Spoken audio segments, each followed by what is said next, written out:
गांधी जी का जीवन अधूरा है सुभाष बोस की बिना। गांधी जी जीवन में जो दो चार गलत काम किए उसमें से गलत काम ये था कि सुभाष बोस को हटाना। जलियांवाला बाग में हम लोग डायर को गाली देते हैं, डायर ने सिर्फ हुक्म दिया था मारने का, मारने वाले तो हमारे लोग थे।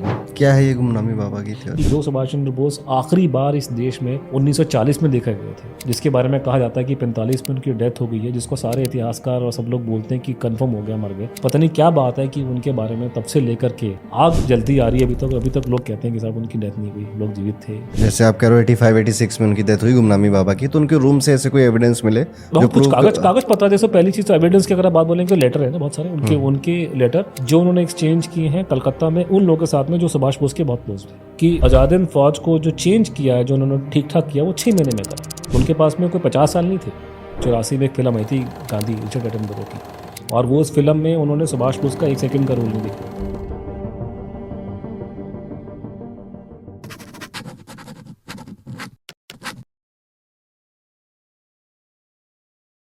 राधे राधे अनुज जी, आपका दी एस्ट्रो पंडित शो में बहुत बहुत स्वागत है। अरुण जी, बहुत बहुत खुशी हुई, आपके बारे में काफ़ी सुना था और बड़ा अच्छा लगा आपको सामने देख करके। थोड़ा फोटो में देख करके, वीडियो में लगा आपकी उम्र थोड़ी ज़्यादा लग रही थी मेरे को। अभी मैं देखा आप तो बहुत यंग है, इतनी छोटी उम्र में इतने बड़े बड़े काम करना, और तो भगवान आपको आगे, और मतलब मैं आपसे और चीज़ें मैं छोटा हूँ, उम्र में बड़ा हूँ, तो इतना तो मैं आपको आशीर्वाद दे सकता हूँ कि आप आगे जाके भगवान करे कि जिस कार्य पे आप लगे हुए हैं और करें और आगे। और इस छोटी उम्र में आप इतना ज़्यादा ऐसी चीज़ों पे पढ़ रहे हैं जो लोग बुढ़ापे में नहीं पढ़ते, तो काफ़ी खुशी हुई आपसे मिलकर के मुझे। मैं आपसे आधे घंटे से बात कर रहा था अभी ऑफ द रिकॉर्ड, तो अच्छा लगा। थैंक यू सो मच अनुज जी। आपने लगभग एक जिंदगी दे दी है एक कॉज के लिए। हाँ, एक कॉज के लिए, और वो है दी death mystery of Subhash Chandra Bose. हाँ जी।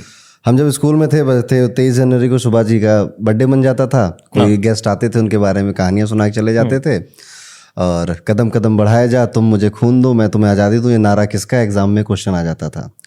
पर सुभाष चंद्र बोस एक ऐसी पर्सनालिटी है जिसके बारे में बहुतों को बहुत कुछ नहीं पता, और उनकी ज़िंदगी से ज़्यादा उनकी डेथ ज़्यादा इंटरेस्टिंग है। सो ये स्टोरी कहाँ से शुरू होती है सुभाष चंद्र बोस की?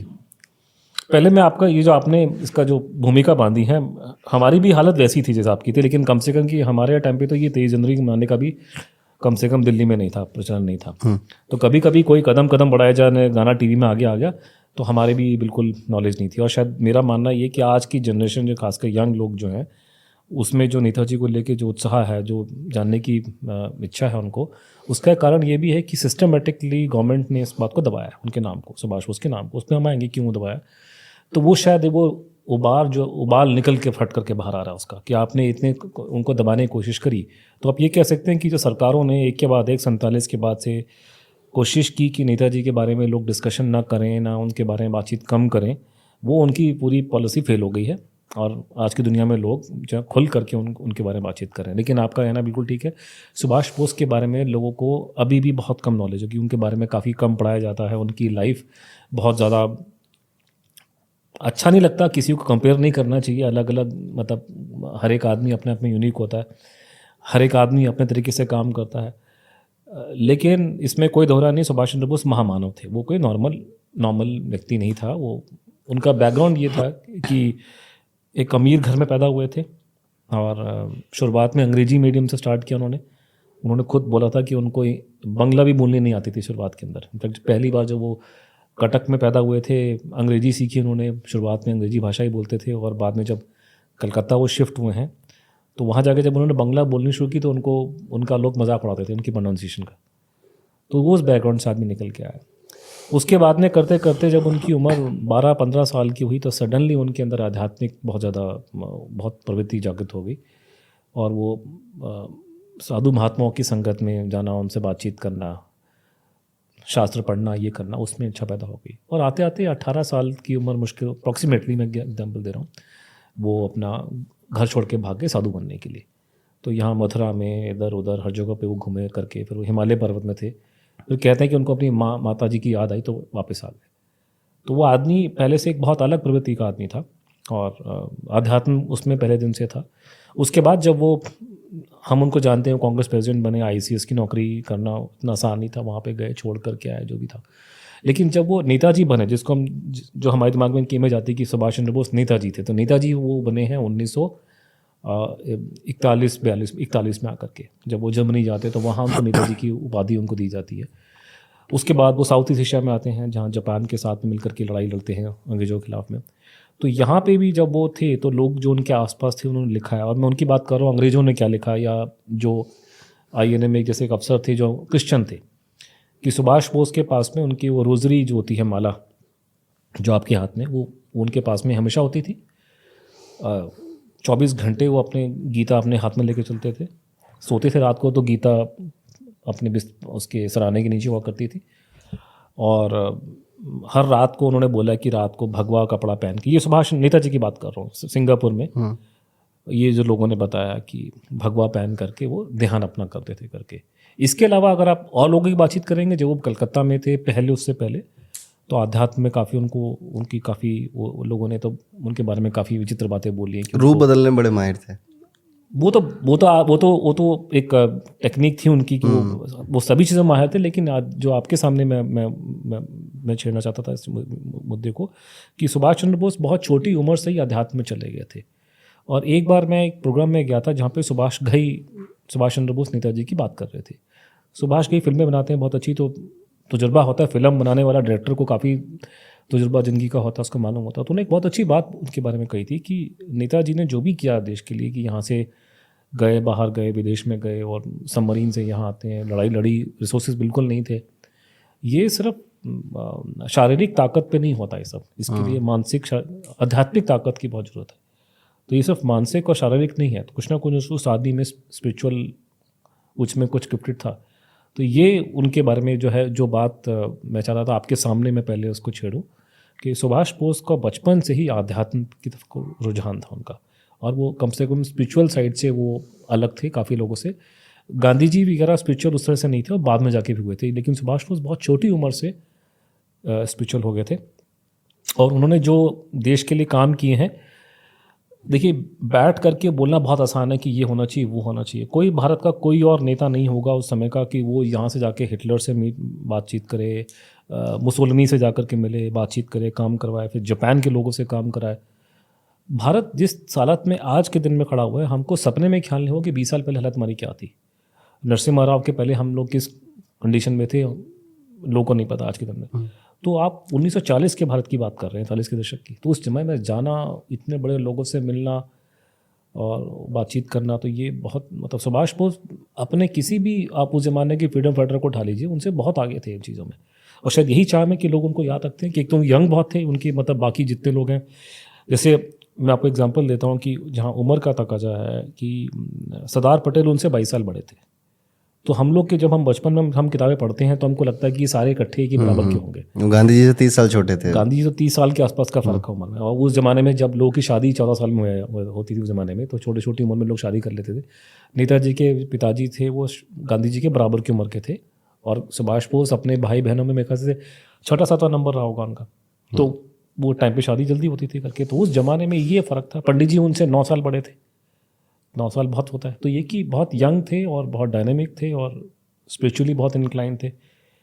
तो और कोई उस ज़माने का फ्रीडम फाइटर उस कैटेगरी में शायद मेरे को लगता नहीं कि, और उसने इतना बड़ा इम्पैक्ट छोड़ा हो देश के अंदर। अनुज जी, जितना मैंने बुक्स में पढ़ा है, आईसीएस का एग्ज़ाम शायद पहले इंडियन थे जिन्होंने क्लियर किया था। नहीं, ऐसा नहीं था, एग्ज़ाम तो पहले से होता था। उनका ये था कि उनका आईसीएस में मेरे ख्याल से जाने का इरादा भी नहीं था, तो एकदम से गए हैं वो। आईसीएस उस ज़माने बहुत मुश्किल हुआ करता था कि आपको लंदन में जा करके एग्ज़ाम देना, तो अनलेस अनटिल आप एक बहुत बड़ी फैमिली के आप जा सकते नहीं वहाँ पे।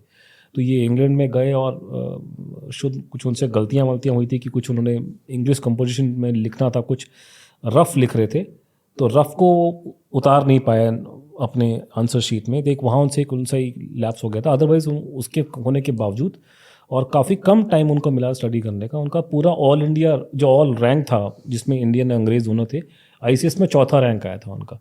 तो वो पहले व्यक्ति थे भारत के, क्योंकि आईसीएस की नौकरी सबसे बड़ी नौकरी मानी जाती है। अभी भी वही आईएएस, उसका नाम आईएएस होता है, सबसे बड़ी नौकरी आईएएस की होती है देश के अंदर। तो आईसीएस की नौकरी उस ज़माने में तो खैर प्राइवेट सेक्टर भी नहीं था। अभी तो खैर कि चलो मल्टीनेशनल में काम कर लेंगे, गुड़गांव में, नोएडा के अंदर, उस टाइम तो ये भी नहीं था।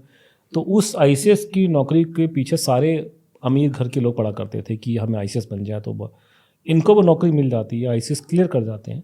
लेकिन इन्होंने, नेताजी पहले वो व्यक्ति थे भारत के जिन्होंने आईसीएस को छोड़ के फ्रीडम स्ट्रगल ज्वाइन करी। तो उन्होंने कहा कि मैं उनकी सेवा नहीं करूँगा, मैं देश के लिए काम करूँगा। तो उन्होंने, ये पहले व्यक्ति थे कि जिन्होंने आईसीएस क्लियर करके ICS को छोड़ दिया और देश की सेवा में कूद पड़े। ये पहले व्यक्ति सुभाष बोस पूरे देश में हमारी फ्रीडम स्ट्रगल में हुए। और एक स्टोरी वो भी बुक्स में मिलती है कि INC का चुनाव था, इंडियन नेशनल कांग्रेस का चुनाव में प्रेसिडेंट, इनके खिलाफ कोई खड़ा नहीं हो रहा था।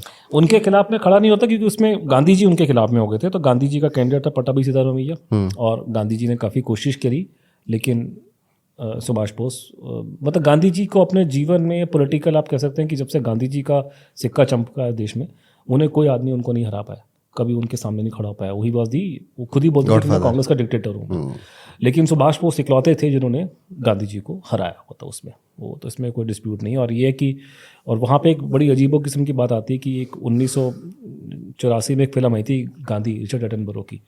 वो गांधी को हम लोगों ने, गवर्नमेंट ऑफ इंडिया ने फंड किया था, तो हमारी फिल्म है वो। और वो उस फिल्म में उन्होंने सुभाष बोस का 1 सेकंड का रोल नहीं दिखाया, एक सीन नहीं है 1 सेकंड का सुभाष बोस का। मतलब महात्मा गांधी पे आप 3 घंटे की फिल्म बना रहे हो।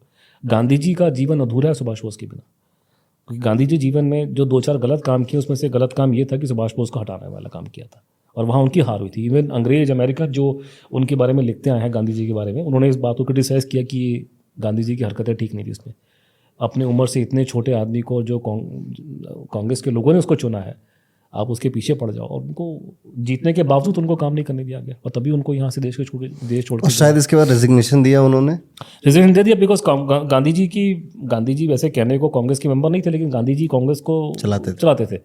तो सुभाष बोस इलेक्शन में जीत गए, तो गांधी जी ने पूरा बॉयकॉट कर दिया उन्होंने कि हम इसको कोई मदद नहीं करेंगे। सारे लोग पीछे हट गए।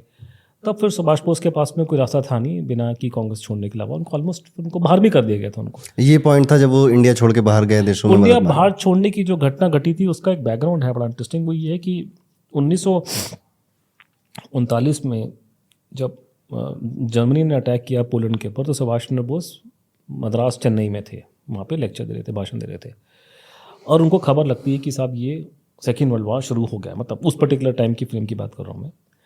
तब उन्होंने ये बात लिखी अपनी जो उनकी किताब आई थी फ्रीडम स्ट्रगल, उसमें कि इंडियन स्ट्रगल में कि अब हमारे सामने हमारे को ऐसा मौका पहली बार मिला है, दूसरी बार हाथ में लगा है कि हम गंवाना नहीं चाहते। ऐसा मौका भारत को पहले लगा था फर्स्ट वर्ल्ड वॉर के टाइम पे, कि पहली जब विश्व युद्ध स्टार्ट हुआ तो अंग्रेज जो है फंस गए दूसरी कंट्री से लड़ने के लिए। तब अंग्रेजों ने भारतीयों को बोला कि आप अभी हमारे रास्ते में रोड़े मत अटकाओ, हम जो भी करेंगे अभी बाहर की हम इस प्रॉब्लम को डील कर लेते हैं, उसके बाद हम आपको थोड़ी फ्रीडम देंगे आपको यहाँ पे। तो ये इस बात को उन्होंने अंग्रेजों ने हमारे को थोड़ा सा ललचाया हमारे को, और हमारे लोगों ने अंग्रेजों को कोई अड़चन नहीं डाली है फर्स्ट वर्ल्ड वॉर में। तो सुभाष बोस ने लिखा कि कांग्रेस के अंदर ये एक अंडरस्टैंडिंग थी कि जो भूल हमने फर्स्ट वर्ल्ड वॉर में की थी वो भूल हम सेकेंड वर्ल्ड वॉर में नहीं करेंगे। तो सेकेंड वर्ल्ड वॉर में जब ये घटना घटी तो उन्होंने बोला अब हमारा मौका आ गया कि अंग्रेज जो हैं ये दूसरी शक्तियों के साथ भिड़ जाएंगे और हम इनको अब यहाँ से भारत से भगाने का प्रोग्राम करें। तो ये उनका मतलब मैं तो अपनी भाषा में बस बोल रहा हूँ कि उन्होंने इस तरह की बात करी। क्योंकि इसमें हमें एक जानना बड़ा ज़रूरी है कि 1940 या 47 तक भारत का जो नेशनल इंटरेस्ट क्या था, हमारा राष्ट्रीय हित क्या था सर्वोपरि। सबसे बड़ा नेशनल इंटरेस्ट हमारा सर्वोपरि ये था कि भारत को आज़ाद करवाना। बाकी सारी चीज़ें उसके नीचे आती थी, सारी चीज़ें, कोई भी बात उठा लीजिए, ये है वो है, गरीबी हटाना, ये करना वो करना, सब कुछ नंबर 2 है। नंबर 1 प्रायोरिटी हमारी थी भारत को आज़ाद करवाना, अंग्रेजों के चंगुल से छुड़वाना। तो फिर सुभाष बोस ने बोला कि जैसे ही ये सेकेंड वर्ल्ड वॉर डिक्लेयर होता है, महात्मा गांधी जाते हैं इंग्लैंड के अंग्रेज वायसराय के पास में दिल्ली में, और बोलते हैं कि संकट की घड़ी में हम आपके साथ में। तो उनको बहुत धक्का लगा कि यही तो मौका मिला हमारे को, तो अंग्रेज को भगाने की बजाय आप उनकी संकट की घड़ी में साथ हो रहे हैं। तो फिर उनको लगा कि उनको कोई रास्ता नहीं है, उनको बाहर जाना पड़ेगा। और कांग्रेस ने कोई उस टाइम पे कुछ नहीं किया, वो तो चुपचाप बैठे हुए थे। सुभाष बोस फिर यहाँ से निकले कि भारत में कुछ नहीं होगा, और वैसे भी अंग्रेज मेरे को जेल में डाल देंगे। वो जेल में उनको डाल दिया गया था। उनको लगा था कि पूरी सेकेंड वर्ल्ड वॉर में मैं जेल में बैठा रहूँगा और ये पूरी कहानी ही ख़त्म हो जाएगी, तो मुझे निकलना पड़ेगा। तो फिर वो यहाँ से निकल के जाते हैं। तो जो वो यहाँ से निकल के गए हैं वो एक अपने आप में मतलब जैसे ना महामानवों की जीवन के हर एक मतलब उनके पास 50 फिल्म बना सकते हैं हर चीज़ में। जैसे ये एक जो आता है कि नेताजी के जीवन का प्रकरण आता है कि वो जहाँ से भारत से कलकत्ता से भाग करके जर्मनी गए थे। आजकल के तो नहीं था ना कि यहाँ से पासपोर्ट लिया और इमिग्रेशन से निकल गए, ऐसा तो नहीं गए थे वो तो भाग के गए थे। और उस ज़माने में तो रेलगाड़ी, जहाज़, ये वो गधे घोड़े पे बैठ के पता नहीं कहाँ से निकले हैं, पहाड़ों से क्रॉस करके गए यहाँ से ऊपर से। वो इतना आसान नहीं था। तो मेरा मानना है कि भारत के अंदर ये 3 हमारे ग्रेट एस्केप्स हुए हैं। पहला मैंने कहीं सुना था, मुझे पता नहीं हिस्टोरिकली कितना करेक्ट है, लेकिन कहा जाता है कि सिकंदर ने भारत पे हमला किया था तो चंद्रगुप्त मौर्य उसके पास में गए थे मदद मांगने था, वो काफ़ी यंग थे। लेकिन कुछ लोग कहते हैं, हिस्टोरिकली मुझे नहीं पता कितना करेक्ट है, लेकिन ये सुनी थी मैंने कहानी कहीं। अगर ये सुनी थी तो अगर ये सच है तो ये एक बहुत बड़ी बात है कि चंद्रगुप्त को उन्होंने बंदी बना लिया था, लेकिन चंद्रगुप्त वहाँ से भाग निकले। तो ये मेरा मानना है कि एंशिएंट इंडिया में सबसे बड़ा ये ग्रेट एस्केप हुआ था। मिडिवल पीरियड में अगर आप आएंगे तो ग्रेट एस्केप हमारा हुआ था कि जब शिवाजी महाराज को आगरा किले में औरंगजेब ने बंद किया था। वो तो बहुत चमत्कारी घटना, किस तरीके से वो टोकरे में बैठ, हमें तो रोंगटे खड़े हो जाते हैं पढ़ते हैं उसके बारे में कि टोकरे में बैठ करके, इमेजिन कीजिए औरंगजेब के टाइम पे इतना बड़ा आगरा का किला अगर आपने देखा हो किसी लोगों ने जा करके, उस किले की जेल में आदमी हो या अंदर बैठा हुआ है, उसने कैसे अपने आप को निकाला वहाँ से, और निकालने के बाद वापस कहाँ महाराष्ट्र उस ज़माने में वो कैसे पहुँच गए यहाँ से। उसी तरीके से जो नेताजी जो निकले हैं वो भी मेरे ख्याल से मॉडर्न इंडिया में उसका मुकाबला नहीं है कि कलकत्ता से निकलना, वहाँ से गोमो जाना, गोमो से रेलगाड़ी पकड़ना, फिर ये नॉर्थ वेस्ट फ्रंटियर प्रोविंस में आना, फिर काबुल में जाना, और वो हालात वहाँ की बहुत ख़राब थे, जगह जगह पे अंग्रेजी एजेंट घूम रहे हैं, फॉरेन एजेंट घूम रहे हैं करके। अब उसमें जो अलग अलग लोग निकले थे उसमें अलग अलग किस्म के लोगों ने उनकी मदद करी है। तो ऐसा नहीं था कि हमें पूरी कहानी पता भी नहीं कैसे गए थे। जैसे युवराज सिंह जो क्रिकेट वाले हैं, उनके ग्रैंडफादर का भी उसमें रोल था उनकी मदद करने में। मास्टर तारा सिंह का भी रोल था उनके नेताजी के भागने में, थोड़ा बहुत उनको भी कुछ काम दिया गया था उनके हिसाब से। ऐसे करते करते एक आदमी का नाम आता है भगत राम तलवार, और वो आदमी काफ़ी मशहूर था 90 के दशक तक की, वो अपने आप को फ्रीडम फाइटर बोलता था देश का। वो और उसके बड़े भाई फ्रीडम फाइटर थे नॉर्थ वेस्ट फ्रंटियर प्रोविंस, कल अभी आजकल पाकिस्तान में आता है, उस ज़माने भारत का ऐसा था। तो वहाँ पे ये भगत राम तलवार एक फ्रीडम फाइटर था, उसका बड़ा भाई भी था, कम्युनिस्ट विचारधारा का था। तो भगत राम तलवार का नाम आता है नेताजी के साथ में कि जब इसने नेताजी को काबुल से रूस के बॉर्डर तक छोड़ा है, इसने वहाँ मदद करी है उनकी। तो जब तक तो वो जीवित रहा है तब तो उसको लोग कहते थे फ्रीडम फाइटर है, और वो खुद बोलता था मैंने नेताजी की मदद करी है ये, और उसके लेक्चर हुआ करते थे और अलग जगह दिल्ली में भी घूमता था वो। दिल्ली में शाहरुख खान के डैडी उसके दोस्त हुआ करते थे क्योंकि वो भी नॉर्थ वेस्ट फ्रंटियर प्रोविंस के थे। जब ये भगत राम तलवार मरा है तब इसकी फाइल खुली इंग्लैंड के अंदर, तब हमें मालूम चला कि इस आदमी ने धोखा दिया सुभाष बोस को। उस टाइम तो ठीक था ये, जब तक उन्हें काबुल तक था तब तो ये ठीक था, लेकिन जब रशिया नेताजी जर्मनी पहुंच जाते हैं और बाद में रूस की लड़ाई हो जाती है जर्मनी के साथ में, तो इस आदमी ने गद्दारी करी। और नेताजी जो खबरें वहाँ से भेज रहे थे जर्मनी से भगत राम तलवार को, इंस्ट्रक्शन था कि भगत राम तलवार उसको फॉरवर्ड करेगा इंडियन फ्रीडम फाइटर्स को। ये भगत राम तलवार अंग्रेजों को इन्फॉर्म करता था, और इसका जो हैंडलर जो इंटेलिजेंस कम्युनिटी में वर्ड यूज़ करते जिसको ये रिपोर्ट करता था वो था पीटर फ्लेमिंग। और पीटर फ्लेमिंग जो था वो इयान फ्लेमिंग का बड़ा भाई था। इयान फ्लेमिंग ने जो कैरेक्टर बनाया है जेम्स बॉन्ड, वो उसने अपने बड़े भाई को और बाकी लोगों को देख करके बनाया। तो मैं लोगों को बताता फिरता हूँ कि नेताजी का बड़ा लिंक जेम्स बॉन्ड के साथ में है। और दूसरा लिंक जेम्स बॉन्ड के साथ एक और है, वो ये है कि जब सुभाष बोस यहाँ से निकल के भागे हैं अपने यहाँ से जब निकले भारत से, तो अंग्रेज़ों की ने हुक्म दिया अपने इंटेलिजेंस को कि इसको मार दो इस आदमी को। अंग्रेज़ों ने खुल्लम खुल्ला, अदर से मारो तब मुझे पता नहीं, लेकिन खुल्लम खुल्ला किसी फ्रीडम फाइटर को मारने का हुक्म नहीं दिया। गांधी जी को तो कभी नहीं दिया, ठीक है। किसी हमारे फ्रीडम फाइटर को अंग्रेज़ों ने नहीं हुक्म जारी किया कि इसको मार दें लोगों को, लेकिन नेताजी के लिए उन्होंने मारने का हुक्म जारी हुआ है। उनकी इंटेलिजेंस के रिकॉर्ड निकाले हैं किसी आयरिश हिस्टोरियन ने आज से 10 साल पहले कि इनको मारने का हुक्म हुआ, वो रिकॉर्ड अवेलेबल है, लेकिन सुभाष बोस उनके हाथ में नहीं आया। तो मैंने कुछ साल पहले एक आर्टिकल कोई एक अंग्रेज है सिंगापुर में रहता है, तो वो कॉलोनिस्ट है वहाँ पे, तो उसने आर्टिकल लिखा, उसने मुझसे बात करी। तो उसने बात करते करते उसने जो आर्टिकल शुरुआत करी है उसने उसमें लिखा कि मेरा एक दोस्त है जो MI6 में काम करता है। MI6 जो एजेंसी है, इंटेलिजेंस एजेंसी जो रॉ है इंग्लैंड की, जिसमें जेम्स बॉन्ड नौकरी करता है, जो फिक्शनल जो काम कैरेक्टर है। तो उसने उन्हें बोला कि मैंने अपने दोस्त से पूछा, भाई हम लोग कहीं कुछ खा पी रहे थे कि ये क्या शराब वराब पी रहे होंगे कि क्या तुम्हारे यहाँ लाइसेंस टू किल होता है, क्योंकि जेम्स बॉन्ड के बारे में कहते हैं कि लाइसेंस टू किल होता है, किसी को भी मार देगा वो, देश हित में वो खून कर सकता है, उसको खून माफ है। तो वो बोला, मैंने उनसे पूछा भी क्या तुम्हारे में सही में लाइसेंस टू किल होता है? उसने कहा ये तो मजाक है, तो ऐसी तो फिल्मों में दिखाते हैं, ऐसा कुछ नहीं। लेकिन कह रहा कुछ ड्रिंक्स लेने के बाद में उसने बोला कि कुछ एक्सेप्शंस थे, जैसे चार्ल्स डी गाल फ्रांस का, उसको मारने का हुक्म था हमारे को, और सुभाष बोस को भी मारने का ताकि इसको मार दो, लेकिन इसको अंग्रेज कभी मार नहीं सके। तो ये इस तरह की घटनाएं मैंने कहा ना कि और भारत के फ्रीडम फाइटर में और किसी में आपको नहीं सुनने को मिलेंगी, जो जिस तरीके से उन्होंने अपना जीवन जिया है, जिस बहादुरी से, सिर्फ बहादुरी नहीं है, मतलब ये नहीं कि वो कोई हिम्मत से काम कर रहे हैं, बहुत जिस तरीके से उन्होंने हिटलर से बातचीत करी जा करके, जितने कॉन्फिडेंस आज मोदी जी अब बातचीत करते हैं तो मोदी जी की एक बॉडी लैंग्वेज है, कितने कॉन्फिडेंटली हमारा प्रधानमंत्री जाता है, बड़ा गर्व होता है देख करके कि वो अमेरिकन कांग्रेस में भाषण दे रहे हैं, लोग तालियां मार रहे हैं, सेल्फी खिंचवा रहे हैं, और मोदी जी चलते हैं तो सीधा खड़े होकर सीना तान के चलते हैं, अच्छा लगता है। लेकिन सुभाष बोस भी जब लोगों से मिले, और ये बात मैं कर रहा हूँ 40 के दशक की, भारत की हालत ये नहीं थी करके, जब वो मिले हैं जर्मन्स के साथ में, उनके बड़े अफसरों के साथ में, हिटलर के साथ, उनके मंत्रियों के साथ में, उन ज़माने की फ़ोटोग्राफ्स वगैरह अवेलेबल हैं, और आप वहाँ देखिए उनका बिल्कुल सुभाष बोस जितनी कॉन्फिडेंटली बात किया है, और क्योंकि हिटलर के तो मिनट्स ऑफ डिस्कशन पढ़े मैंने देखे, तो बहुत गर्व होता है कि हिटलर से क्यों मिलने गए थे? हिटलर से, देखिए हिटलर से मिलने का सिंपल से कारण से है कि दुनिया में ऐसा कोई फ्रीडम स्ट्रगल नहीं है जो बिना विदेशी मदद की लड़ी गई हो। आज के दिन में हम भी जो देश लड़ाई लड़ रहे हैं, हमारा दुश्मन पाकिस्तान है, चाइना है, हमारा हथियार भी तो अमेरिका से आता है, रशिया से आता है, हम कौन सा सारा का सारा इंडियन अपना देश से काम कर रहे हैं, तो बिना विदेश की सपोर्ट के कुछ नहीं करेंगे। और फ्रीडम स्ट्रगल जितनी दुनिया में हुई हैं, चाहे अमेरिकन फ्रीडम स्ट्रगल थी, उसमें फ्रांस के लोगों का हाथ था, ठीक है, आपकी वियतनाम की लड़ाई हुई है तो वियतनामी को सपोर्ट करने के लिए चाइनीज़ और रशियन बैठे हुए थे, तो आप मदद लेते हैं। और जो इंटरनेशनल रिलेशनशिप्स होते हैं वो हमारे आप जैसे नहीं होते, घरों के नहीं होते, उसमें एक देश के अगर हित में है उस देश को सपोर्ट करना तो सपोर्ट करेगा, तो नेशनल इंटरेस्ट में डिफाइन होता है। अंग्रेज जो थे उनकी और जर्मन्स की बनती नहीं थी, क्योंकि आपस में उनकी हेजेमनी आपस में क्लैश कर रही थी, तो हमारे नेताजी को ये लगा और उनको ये ठीक लगा, और बिल्कुल ठीक है कि और जर्मन्स ने हमको पहले विश्व युद्ध से सपोर्ट करना स्टार्ट कर दिया। सुभाष बोस से पहले भी वो सपोर्ट कर रहे थे क्योंकि वो उनके देश के हित में था। जापानी भी थोड़ा सॉफ्ट कॉर्न, जापानियों ने राज बिहारी बोस को संरक्षण वहाँ पे दिया।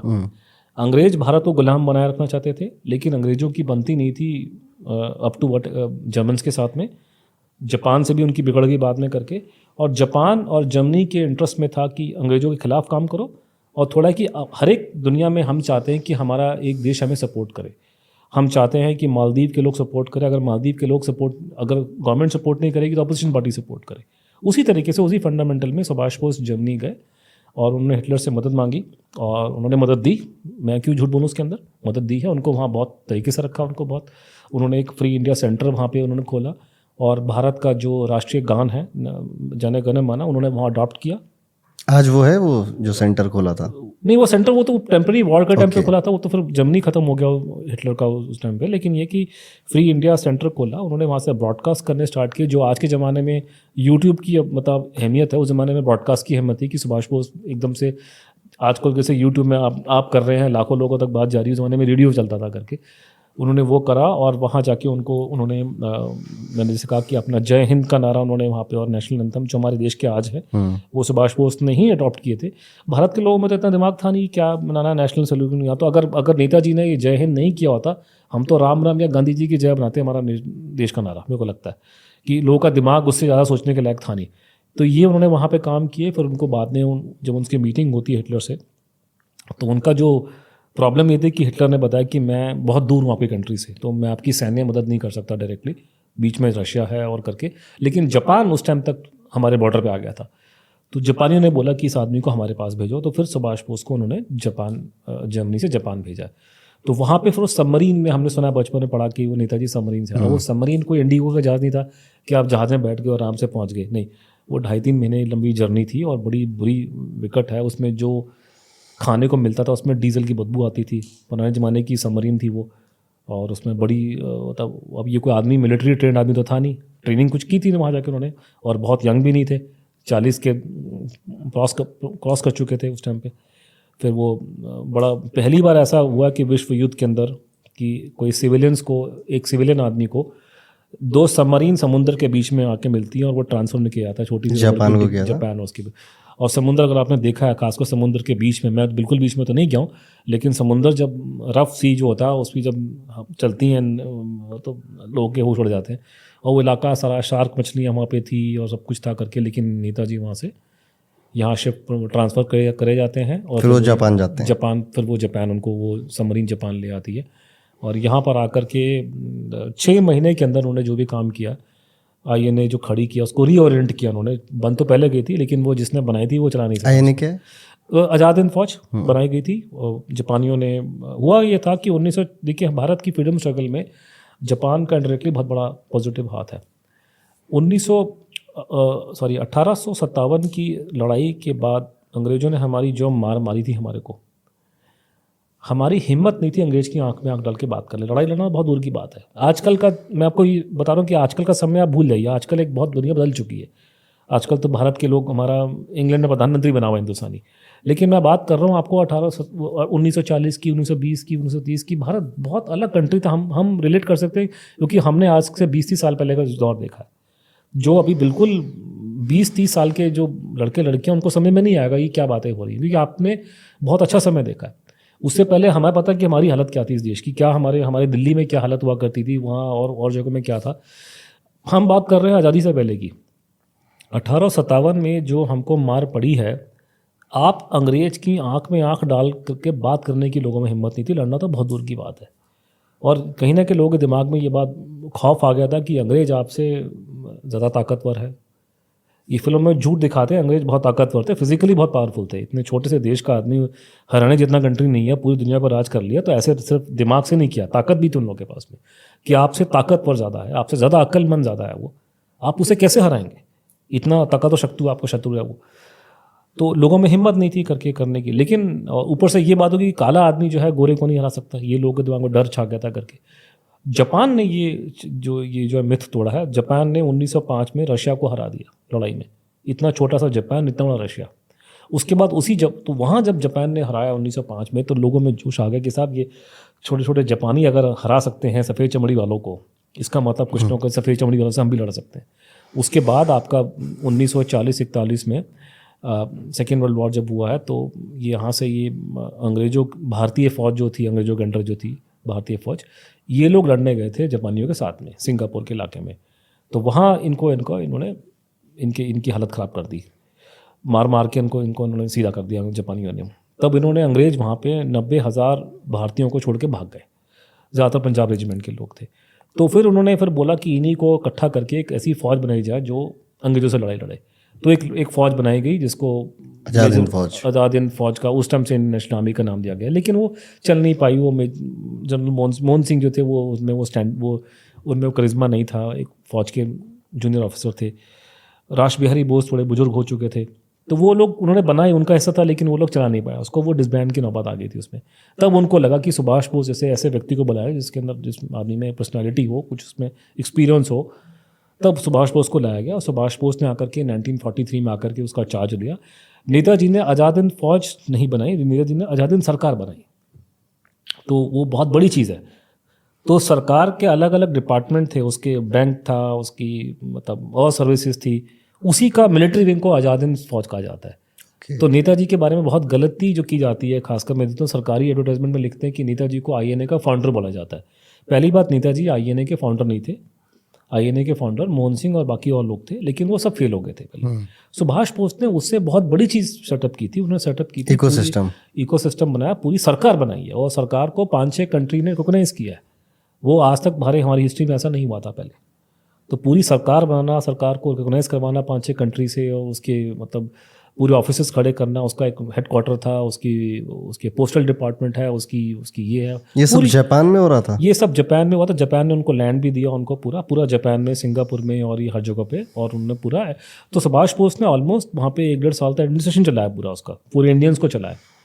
तो ये सारा काम उन्होंने वहाँ पे किया, और उसका मिलिट्री विंग को सुभाष बोस को आज़ाद हिंद फौज कहा जाता है। लेकिन नेताजी उस मायने में सुभाष बोस देश के पहले प्रधानमंत्री थे, कि वो सरकार के प्रधानमंत्री थे वो। यही बात मोदी जी ने बोली भी है बीच में करके कि वो सरकार के, इसलिए उनको भारत का पहला प्रधानमंत्री बोलना एक तरीके से ठीक है।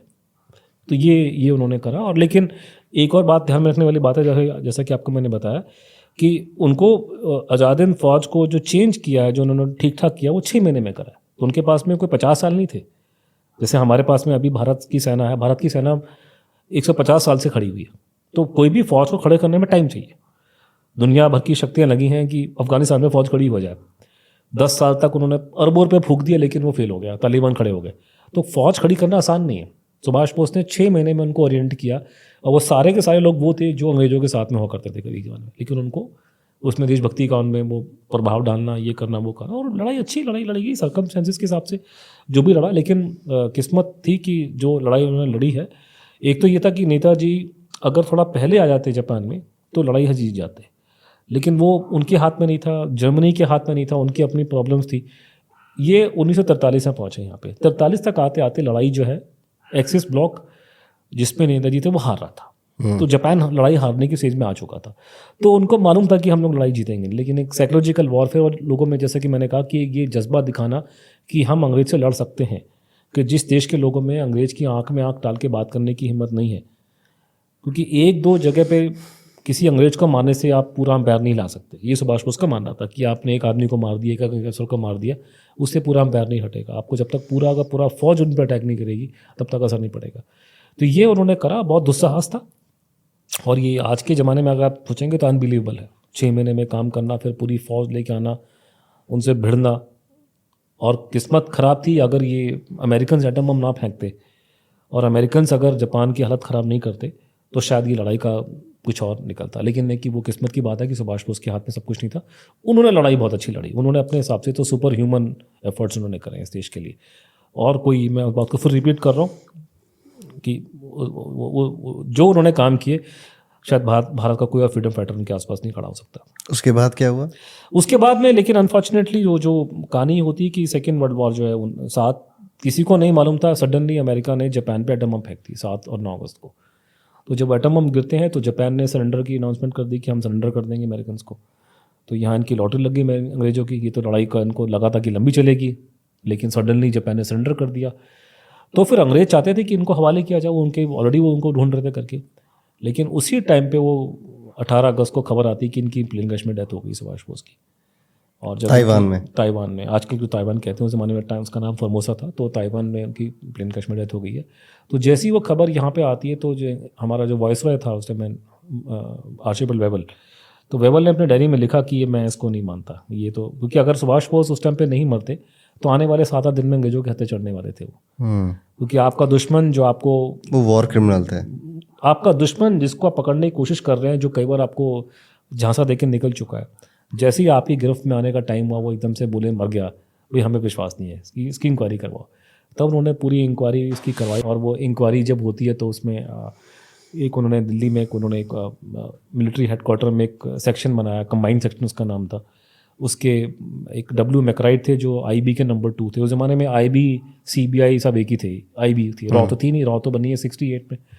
तो आईबी ही सारे काम करती थी, foreign intelligence, local intelligence, CBI भी नहीं थी उस ज़माने में।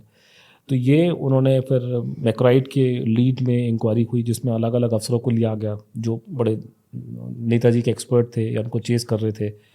एक उसमें फिलिप फिनी नाम का अफसर था जो बंगाल पुलिस का चीफ था, आईबी का भी अफसर था, बहुत बड़ा डिप्टी डायरेक्टर था वो। एक राय बहादुर बख्शी बद्रीनाथ जी थे पंजाब सीआईडी के, जो आईएनए वालों को चेस कर रहे थे, उनको उसमें लिया गया। ये सारी टीम ने बैठ के उनकी इंक्वायरियाँ करी, पता लगा कि डेथ में, तो जो उसका लबो लबाब निकल के आ रहा है कि उनको डाउट हुए बहुत सारे कि पूरी प्लेन क्रैश की सारी जो है, मतलब इसमें एविडेंस नहीं मिल रहा है, डायरेक्ट एविडेंस कोई था नहीं वहाँ पे, डेड बॉडी अवेलेबल नहीं है, डेड बॉडी की फोटोग्राफ अवेलेबल नहीं है। तो ये 2 कारणों से प्रूव करना बड़ा मुश्किल हो जाता है। फिर उनको इंटेलिजेंस मिलना शुरू हो गया कि सुभाष बोस रूस में हो सकते हैं, शायद यहाँ पे नहीं है, जापानियों की चाल हो सकती है। तो दे वर नॉट वेरी श्योर कि एग्जैक्टली हुआ क्या है। तो उसमें जो रिपोर्ट है उस ज़माने की जो हमारे हाथ लगी हैं, जो डिक्लासिफाई होकर के, तो वो कन्फ्यूजन आपको साफ दिखाई दे रही है उसमें। तब उन्होंने आकर के 1 साल बाद इंक्वायरी करने के बाद उन्होंने अमेरिकन से पूछा कि तुम्हारा स्टैंड क्या है इस केस में। तो जब नेताजी का जो आपने बोला ताइवान में जब प्लेन क्रैश की घटना करी जाती है, तो पहली इंक्वायरी अमेरिकन ने की थी वहाँ पर। तो इन अमेरिकन को जब पूछा गया कि भाई सुभाष बोस की डेथ का क्या है, तो उन्होंने आंसर दिया कि कोई डायरेक्ट एविडेंस नहीं है। ये कब की बात है? ये बात 1946 की है, जून 1946 की, सुभाष बोस के मरने के ऑलमोस्ट साल के बाद, जब अंग्रेजों ने पूछा अमेरिकन से जिन्होंने पहली इंक्वायरी नेताजी की डेथ पे की थी, तो उन्होंने साफ बोल दिया कि इस पर कोई डायरेक्ट एविडेंस नहीं है, ये सिर्फ लोग कह रहे हैं। तो ये बात को ध्यान में रखना बहुत ज़रूरी है, क्योंकि आजकल हमारे देश में ऐसा हो गया कि बहुत से इतिहासकार जो हैं और वो बड़ी बड़ी बातें करते हैं कि सुभाष बोस की प्लेन क्रैश में डेथ हो गई। कुछ लोग अपना रुतबा दिखाने के लिए बोलते हैं जी मैं तो ऑक्सफोर्ड यूनिवर्सिटी का पढ़ा हूँ, हार्वर्ड का पढ़ा हूँ। भैया हार्वर्ड का पढ़ा है, ऑक्सफोर्ड का पढ़ा है, वो तो ठीक है, लेकिन जो अमेरिकी वहाँ जाके इंक्वायरी करके आए थे उस ज़माने, वो खुद ही कह रहे हैं कि एविडेंस नहीं है, तू कहाँ से एविडेंस मेरे को बताने के लिए आ रहा है यहाँ पे। तो ये कहानी शुरुआत वहाँ से होती है। फिर उसके बाद से फिर एक मतलब एक धीरे धीरे, पहले तो भारत के लोगों को इस बात समझ में नहीं आया, लोगों ने समझा नेताजी मर गए। खबर जब छपी खबरों में कि सुभाष बोस की डेथ प्लेन क्रैश में हो गई है, तो लोगों ने रोना पीटना शुरू कर दिया यहाँ पे। किसी को समझ में नहीं आया, मतलब लोगों का क्या समझ आएगा इसके अलावा। लेकिन बाद में धीरे धीरे फिर वो एकदम से पूरे देश में एक मिस्ट्री स्टार्ट हुई कि शायद नेताजी मरे नहीं हैं, वो प्लेन क्रैश में नहीं मरे थे, वो शायद रूस में हैं करके। और ये आज़ाद, मतलब मेरे को लगता है कि मॉडर्न इंडिया में ऐसी कोई कंट्रोवर्सी नहीं होगी कि आज 80 साल हो गए, 80 साल से ज़्यादा हो गए इस कंट्रोवर्सी को। हमारे देश में लोग आज के दिन में, हम 2024 में आपसे बातचीत कर रहा हूँ, लोग मनमोहन सिंह को भूल चुके हैं। कंट्रोवर्सी बहुत के बारे में हुई, राजीव गांधी जी के बारे में लोगों ने कंट्रोवर्सी रेज करनी, गवर्नमेंट ऑफ इंडिया ने रेज करी कि उनकी डेथ में पीछे हाथ है अमेरिका का। उसके बावजूद उस पर कंट्रोवर्सी नहीं हुई, कुछ इंक्वायरी नहीं हुई, कुछ नहीं हुआ। मतलब कोई इंक्वायरी हुई, मेरा कहने का कोई भी लोगों में इंटरेस्ट नहीं है। लेकिन पता नहीं क्या कमाल की बात है कि जो सुभाष चंद्र बोस आखिरी बार इस देश में 1940 में देखे गए थे, जिसके बारे में कहा जाता है कि 45 में उनकी डेथ हो गई है, जिसको सारे इतिहासकार और सब लोग बोलते हैं कि कन्फर्म हो गया, मर गए। पता नहीं क्या बात है कि उनके बारे में तब से लेकर के 1945-46 के बाद से आज तक आग जलती आ रही है। अभी तक लोग कहते हैं कि साहब उनकी डेथ नहीं हुई, लोग जीवित थे। तो कुछ ना कुछ तो बात है ना, इतने बड़ी लोग, इतने जनरेशन के बाद, आपकी जनरेशन के लोग। और जो मैं आपसे बात कर रहा था अभी ऑफ द रिकॉर्ड की, मुझे बड़ी खुशी हुई इस बात को देख के, आजकल हो रही है। हमारे फिर भी ठीक है, हमें हल्का सा कनेक्शन है कि हमने भी सुभाष बोस को नहीं देखा, लेकिन हमने उन लोगों से बातचीत की जिन्होंने उनको देखा था। आप लोग जो अभी बिल्कुल जो 20 और 30 के दशक में अपने जीवन के उसमें बीत रहे हैं, आपका कोई कनेक्शन इसके साथ में नहीं है। और आप लोग के पैदा होने से बहुत दशकों पहले ये कहानियाँ, घटनाएं घट चुकी हैं। उसके बावजूद आज की दुनिया में यंग लड़के लड़कियां इतना इसमें इंटरेस्ट ले रहे हैं। जहाँ जहाँ मैं जाता हूँ लेक्चर देने, प्रेजेंटेशन देने, अभी मैं BHU में था, उससे पहले IIM बैंगलोर में था, त्रिची में था, तो जहाँ जहाँ जाते हैं बड़ी खुशी आपको बताते हो रही है कि यंग लड़के लड़कियों को से बहुत इंटरेस्ट है। और मेरे लिए कम से कम ये पॉडकास्ट वगैरह बहुत अच्छे साबित हुए हैं। आप बुला के बातचीत कर रहे हैं, आपने मुझे बताया कि आपने कभी मेरे जैसे व्यक्ति को बुलाया नहीं, आप तो धार्मिक चीज़ों ज्योतिष में करते हैं। लेकिन तो ये इसका इम्पैक्ट है, ये प्रभाव है कि लोगों तक बात जा रही है और आज की जनरेशन उसको याद कर रही है और लोग सवाल रेस कर रहे हैं। अनुज जी, मैं आपको अगर ये सवाल पहले अगर लोग रेस करते, भगवान करे कि आज ये पॉडकास्टर पहले भी होते, आज से 30 साल पहले, तो सरकार जो हरकतें कर रही है वो कर नहीं सकती थी। तो समय थोड़ा सा ये है कि थोड़ा सा ये उल्टा पड़ गया, नहीं तो। लेकिन ये अपने आप में इंडिकेशन है कि इतना बड़ा देश, इतने ज़्यादा लोग क्यों नहीं मान रहे। तो लोग बेवकूफ़ नहीं है ना, जनता को कुछ ना कुछ मालूम है। अगर इस केस में जाम नहीं होती तो लोग क्यों उस बात को डिस्कस कर रहे हैं आज तक। बिना, कहते हैं ना अंग्रेजी में कहावत भी कि बिना अगर धुआं निकला तो आग कहीं ना कहीं होगी। तो वो है, तभी लोग बात कर रहे हैं कि लोगों को पता है डीप डाउन, लोगों ने सुना है। मैंने तो लोगों से बातचीत की है, लोगों ने मुझे बताया। जैसे फॉर एग्जाम्पल एक लड़का मुझे मिला, उसने कहा जी मेरे ग्रैंडफादर IB में थे, दादाजी IB में थे, दादाजी ने मुझे बताया कि सुभाष बोस की डेथ नहीं हुई। तो ऐसे से लोग मिलते हैं जो बताते हैं कि भी हमको फैमिली से मालूम चला है। और मुझे इतने सालों में, ऑब्वियसली आप इतने साल से मैं लगा हूँ, तो मैं तो दुनिया भर में जाता फिरता रहता हूँ। मुझे तो सब तरह के लोग, सरकार के अंदर, सरकार के बाहर के लोग, हर एक पार्टी के लोग मुझे मिलते हैं, इंटेलिजेंस के लोग मिलते हैं, सर्विंग, रिटायर्ड। तो जो मैं निचोड़ दे रहा हूँ आपको कि प्लेन क्रैश में डेथ नहीं हुई, जो मैं निचोड़ देता हूँ कि वो रूस में थे, जो मैं निचोड़ दे रहा हूँ कि रूस में नहीं मरे, वो भारत में गुमनामी बाबा जो बोला जाता है वही थे, इस निचोड़ के पीछे सब चीज़ें आती हैं। कई बातें तो किताब में लिख दी, कई बातें मैं आपको बताऊंगा, लेकिन कई बातें बताने वाले नहीं होती। जैसे मैं, मान लीजिए कि मैंने अगर किसी फॉर्मर डायरेक्टर IB से बात की हो सुभाष बोस की डेथ के बारे में, और वो मुझे कुछ बताएगा, तो ये बातें मैं पॉडकास्ट में नहीं बोल सकता, मैं नाम नहीं लूँगा किसी का। तो हम भी बेवकूफ़ नहीं है ना, अगर हम लोग इतने टाइम से लगे हुए हैं, खुल्लम खुल्ला बोल रहे हैं, तो I must be sure of my ground. तो 50 कारण हैं, किताब में लिख दी हैं, लेकिन तो ये आप ठोक बजा करके मल्टीपल जगह से खबरें आ रही हैं। और ज्योतिष की भी मैं आपको बताऊंगा बातें कि ज्योतिष का भी है, इनपुट है उसमें। तो अभी इंटरेस्टिंग पॉडकास्ट शुरू होगा मुझे लगता है यहाँ से। पर जो लोगों को नहीं पता, सर की एक बुक है कनंड्रम नाम से, एक थिक बुक है। आपको उतना किसी मूवी में या किसी पॉडकास्ट में जानने को नहीं मिलेगा जितना आपको कनंड्रम से जानने को मिलेगा, अगर मैं गलत नहीं हूँ। बिल्कुल, उसमें काफ़ी कुछ मिलेगा उसमें, और काफ़ी उसमें जैसे हमारी आपकी बातचीत आध्यात्म की होती, बड़ी शर्म की बात है कि मेरे पुरखे भी ज्योतिष में थे, लेकिन मुझे उसका बिल्कुल ज्ञान नहीं है। तो मैं खानदानी, हम लोग, मेरे पुरखे जो थे यही पंडिताई करते थे और ज्योतिष करते थे। मेरा कुछ लिंक उनके साथ में नहीं रहा, मेरे दादाजी की फौज में चले गए थे तो कनेक्शन कट गया। और चलिए आपका लिंक मेरे साथ बन गया। हाँ, कुछ किताबें थी वो दीमक वीमक खा गई तो हम कुछ बचा नहीं है हमारे पास मेरे पुरखों के नाम से। लेकिन मैंने कुछ मैं आपसे ये रेस करना चाहता था, आपसे रिक्वेस्ट भी करूँगी। मैंने सुभाष बोस की जन्म तिथि को मैंने कुछ जाने माने ज्योतिषों को दिखाया था, तो उन सब ने भी यही इनपुट दिया था कि हमारी रीडिंग के हिसाब से उनकी डेथ 45 में नहीं दिखाई दे रही है करके। तो मैं आपको भी आपसे रिक्वेस्ट करूँगा कि आप आपको इतनी समझ है इन चीज़ों की कि आप भी अपनी दृष्टि लगा के देखें कि सुभाष बोस की अगर जन्म तिथि ये उनका जन्म है, तो आप उस पर ज़रा देखिए कि आपकी रीडिंग क्या बोलती है कि क्या ये व्यक्ति की उम्र इतनी थी या, तो उस पर हम लोग। अब अनुज जी जरा वापस आ जाते हैं। हाँ, अगर प्लेन क्रैश पे नहीं मरे तो 3 थ्योरीज निकलती हैं। देखिए, जो आपने जब भी कोई व्यक्ति ये बोलता है कि इसमें 3 थ्योरियां, वो मुझे चाहे वो मेरे खिलाफ भी क्यों ना हो, जैसे कभी 1-2 लोगों ने मेरे खिलाफ वीडियो बनाए, तो पता नहीं मोहक कोई नाम है किसी का, मुझे पता नहीं है, और एक तो हमारा वो ऑस्ट्रेलिया में या जर्मनी में बैठा हुआ करके।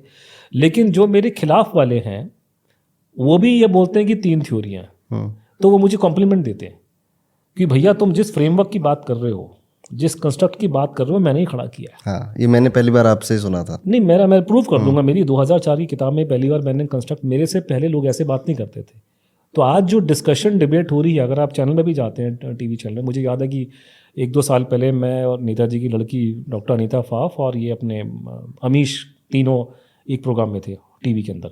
तो जो टीवी का जो एंकर है उसने स्टार्ट ये की 3 थ्योरियाँ, तो वो 3 थ्योरियाँ खड़े करने वाला मैं हूँ। मैंने ही ये स्टार्ट किया कि मुझसे पहले लोग कंफ्यूज थे, तो ये मैंने ये स्टार्ट किया कि आपके पास में अगर आप एविडेंस के बेस पे आप चलेंगे तो प्लेन क्रैश की थ्योरी आती है। दूसरी थ्योरी आती है कि साहब वो रूस में थे, और ये रूस वाली थ्योरी कम से कम हमारे समय में जब मैं बड़ा हो रहा था तो बहुत बदनाम थी, और सब लोग खुल्लम खुल्ला इसके बारे में कहा करते थे प्राइवेटली कि तो नेताजी रूस में थे, उनको मार दिया, पंडित जी का उसमें हाथ है, स्टालिन ने मरवा दिया।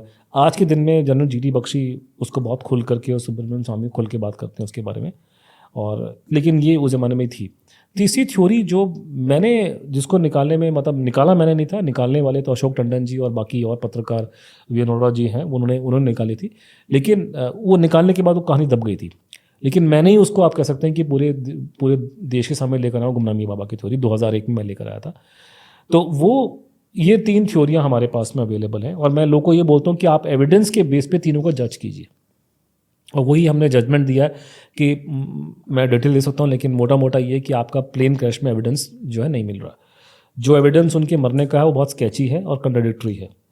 रशिया वाली कहानी जो है उसके अंदर एविडेंस ये दिखाई दे रहा है कि नेताजी रूस में थे, लेकिन रूस में उनको मार दिया गया, इसका एविडेंस कुछ नहीं है।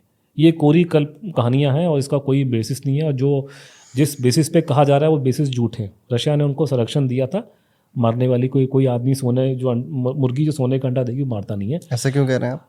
नहीं, कोई भी कॉमन सेंस की बात है, कोई भी मतलब जैसे फॉर एग्जांपल मैं उसका एग्जांपल देता हूँ कि ऐसा क्यों कह रहा हूँ कि पहली बात ये कि कोई भी आदमी, पहला तो ये अपने आप में प्रूफ है कि कोई सोने का अंडा देने वाली मुर्गी को मारेगा नहीं। सुभाष बोस जैसा हाई वैल्यू आदमी, इतना हाईएस्ट बड़ा लीडर किसी देश के कब्जे में आ जाएगा तो उसको मारेगा नहीं, जिंदा रखेगा ताकि उसके बेसिस पे काम कर सके।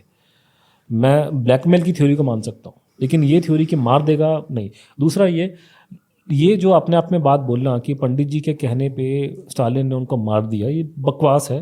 पहली बात, मैं नहीं मानता पंडित जी का, मैं को बहुत बड़ा फ़ैन नहीं हूँ, लेकिन मेरे ख्याल से पंडित जी को ऐसी बातें बोलना वो भी गलत है। पंडित जी इतने भी बुरे नहीं थे कि मरवा देंगे सुभाष बोस को, प्रणाम का दोस्त था। तो मेरा ये मानना है कि मैं पंडित जी का सपोर्टर नहीं हूँ ज़्यादातर बातों में, लेकिन मेरा ये भी मानने का मन नहीं है कि पंडित जी इतना गिर जाएंगे कि उनको मरवा देंगे, उसको आप छोड़ दीजिए। स्टालिन की जब तक स्टालिन रूस का जो सर्वा था तब तक उसके भारत से रिश्ते अच्छे नहीं थे। पंडित जी ने अपनी बहन को, विजय लक्ष्मी पंडित जी को वहाँ भेजा, अपना हमारा एम्बेसडर बना करके रशिया में। उसने उनसे बातचीत तक नहीं करी। जब गांधी जी की हत्या हुई है, रशियंस ने फूल तक नहीं भेजा 2 दिन तक हमारे को। पंडित जी के बारे में गाली गलौच दी है स्टालिन ने। तो हमारे रिश्ते बिल्कुल अच्छे उनके साथ में नहीं थे, और स्टालिन पंडित जी को पसंद नहीं करता था। तो ये कॉमन सेंस की बात है कि मैं जब स्टालिन उनको पसंद ही नहीं करता तो उनके कहने पे वो क्या उस आदमी को मार देगा जो उनके पास में खुद चल करके आया हो, अपने आप आया हो, और जिसकी मदद तो पहले कर चुके। 1941 में जब नेताजी, जब हम बात की थी कि यहाँ से निकल के भागे थे और मैंने आपको बताया था कि भगत राम तलवार की कहानी है कि उसने काबुल से रशियन बॉर्डर तक छोड़ा था। तो नेताजी जर्मनी जो पहुंचे हैं रशिया के थ्रू पहुंचे हैं। 10 दिन तक रशिया में रहे हैं, तो रशिया चाहता तो उनको वहीं पकड़ के हवाले कर देता अंग्रेजों के, तो रशिया ने उनकी जान बचाई है। तो जो आदमी रशिया से पहले मदद ले चुका है, उनके काइंडली उनके फेवरेबल डिस्पोज्ड है, उसको रूस क्यों मारेगा, उसको जिंदा रखेगा। तो ये कहानी बिल्कुल एडअप नहीं होती कि उनको रूस में मार दिया गया। कोरी कल्प कहानियां हैं, उसमें कोई बेसिस नहीं है, फाउंडेशन नहीं है। हाँ, उनके रूस में होने का एविडेंस दिखाई दे रहा है, वो मैं मान के चलता हूँ। लेकिन एक कॉमन सेंस की बात यह कि अगर 3 दावे दिए किए जाते हैं कि नेताजी प्लेन क्रैश में मर गए, फॉर एग्जांपल, ये पहला दावा है। अगर इस बात के पुख्ता सबूत निकल के आ जाएं कि नेताजी प्लेन क्रैश में मर गए, तो कहानी नहीं खत्म हो जाती है कि जो आदमी मर गया ताइवान में, उसकी अगर डेड बॉडी अवेलेबल हो, उसकी डेड बॉडी की फोटोग्राफ अवेलेबल हो, या उसके फेवर में जो आई विटनेस अकाउंट है बिल्कुल क्रेडिबल हो, तो कहानी वहीं खत्म होगी। जो इंसान 1945 में एक जगह मर चुका है, फिर तो जिंदा होकर मरना नहीं जाएगा किसी और कंट्री में।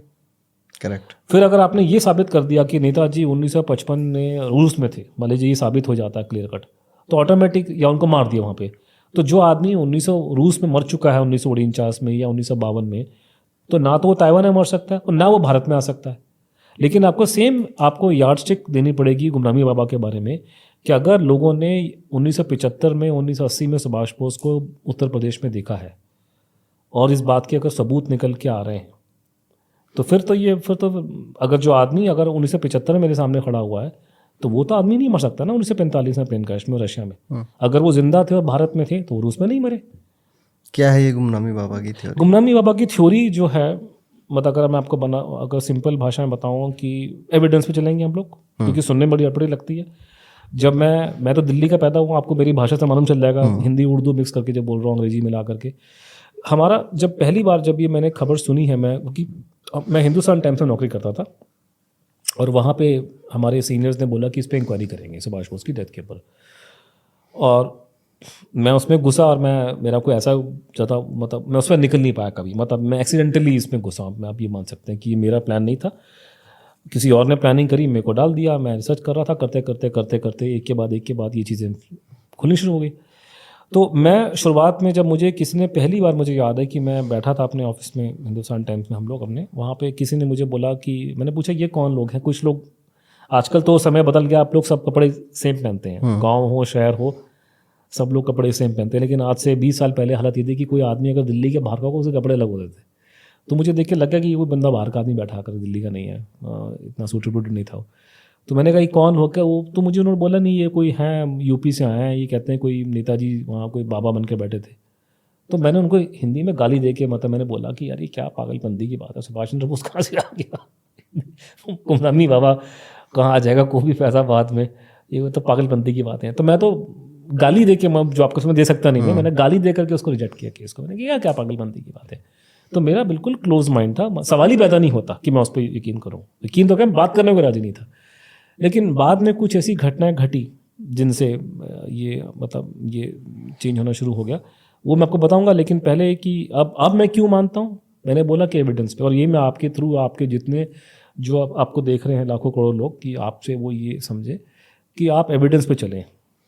फला आदमी कहता है वो बेकार की बात है, आप एविडेंस पे चलेंगे।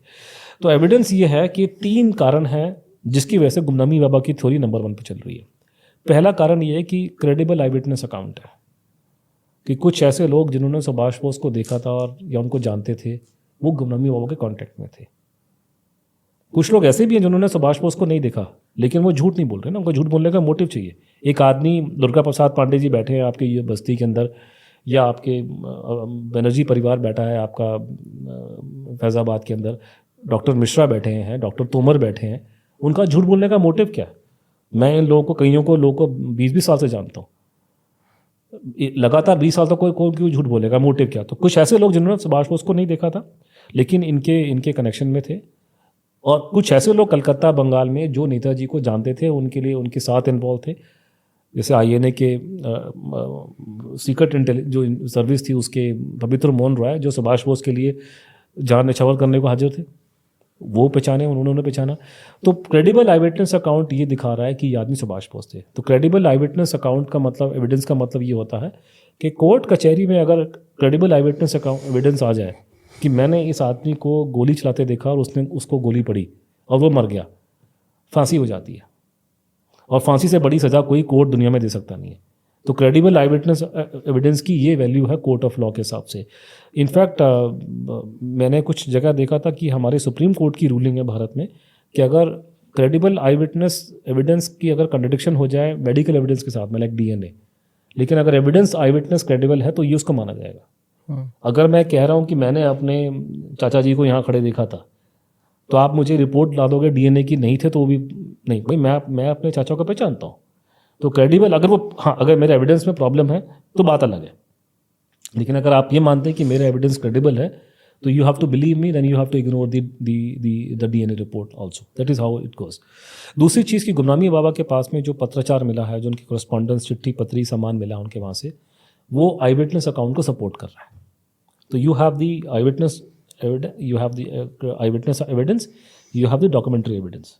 तीसरा, वहाँ गुमनामी बाबा के वहाँ से उनके कुछ दांत मिले थे और हैंडराइटिंग सैंपल मिले बहुत सारे, इंग्लिश में, बांग्ला में, संस्कृत वगैरह और भाषा, लेकिन हमने इंग्लिश और बांग्ला को उठाया, ठीक है, क्योंकि संस्कृत में नेताजी के हमारे पास में मेरे को लगता नहीं किसी को पढ़े होंगे, और हिंदी भी उनकी नहीं थी, वो नहीं होंगे, और गुमनामी बाबा की हिंदी बहुत ख़राब थी, वो सोचते अंग्रेजी में थे और लिखते हिंदी में थे, और बहुत सारे संस्कृत के शब्द, उर्दू के शब्द और बांग्ला के शब्द, वो हिंदी बड़ी अजीब सी थी उनकी।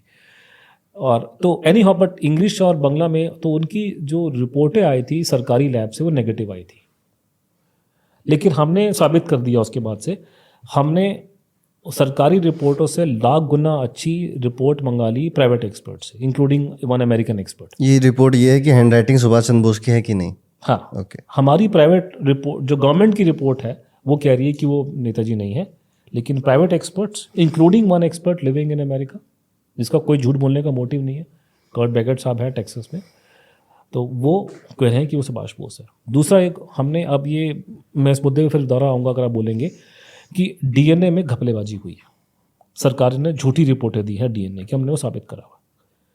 तो अब सवाल अब तो ये है कि तो आज मैं अगर गुमनामी बाबा की थ्योरी को पब्लिकली सपोर्ट कर रहा हूँ तो उसके 3 कारण है।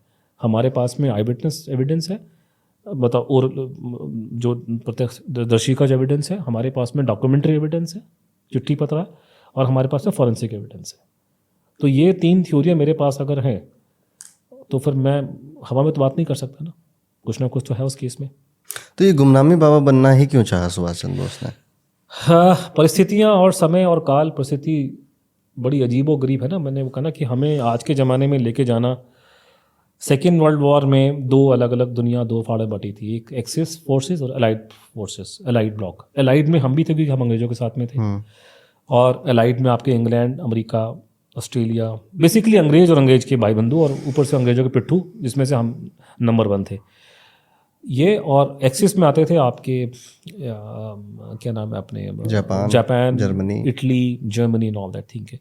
सुभाष बोस को लगा, और बिल्कुल ठीक लगा, कि भारत का नेशनल इंटरेस्ट, क्योंकि एलाइड जो ब्लॉक था भारत को आज़ाद करने में इंटरेस्टेड नहीं था, हमारे फेवर में नहीं था। इनफैक्ट चर्चिल जो उनका प्रधानमंत्री था उस जमाने में इंग्लैंड का, उसने हमें गालियाँ दी है, हमारे को, खासकर हिंदुओं को गाली दी दबा करके उसने, तो और उल्टा लोग उसने हमारे दबा करके, तो वो हमारे को फ्री करने के में चुप नहीं थे। वो बड़ी बड़ी बातें कर रहे थे कि डेमोक्रेसी होनी चाहिए, हिटलर को हटाओ, ये करो, लेकिन भारत को गुलाम बना के रखा था। तो ये दोगली किस्म का एटीट्यूड था, और मुझे हिटलर से कोई इंटरेस्ट नहीं, मुझे पहले अपनी कंट्री में इंटरेस्ट है, मुझे अपने कंट्री को फ्री करवाना है।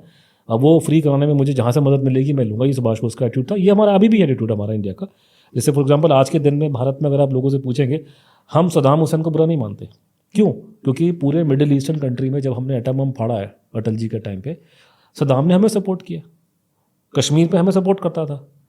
तो आपके फॉरेन पॉलिसी में ये मैटर नहीं करता कि कौन बुरा है अच्छा है, ये मैटर करता है कौन सपोर्ट हमें कर रहा है। आज पूरी दुनिया, पूरा वेस्टर्न वर्ल्ड जो है पुतिन साहब के पीछे पड़ा हुआ है, लेकिन पुतिन तो हमारा रशिया से पुरानी दोस्ती है।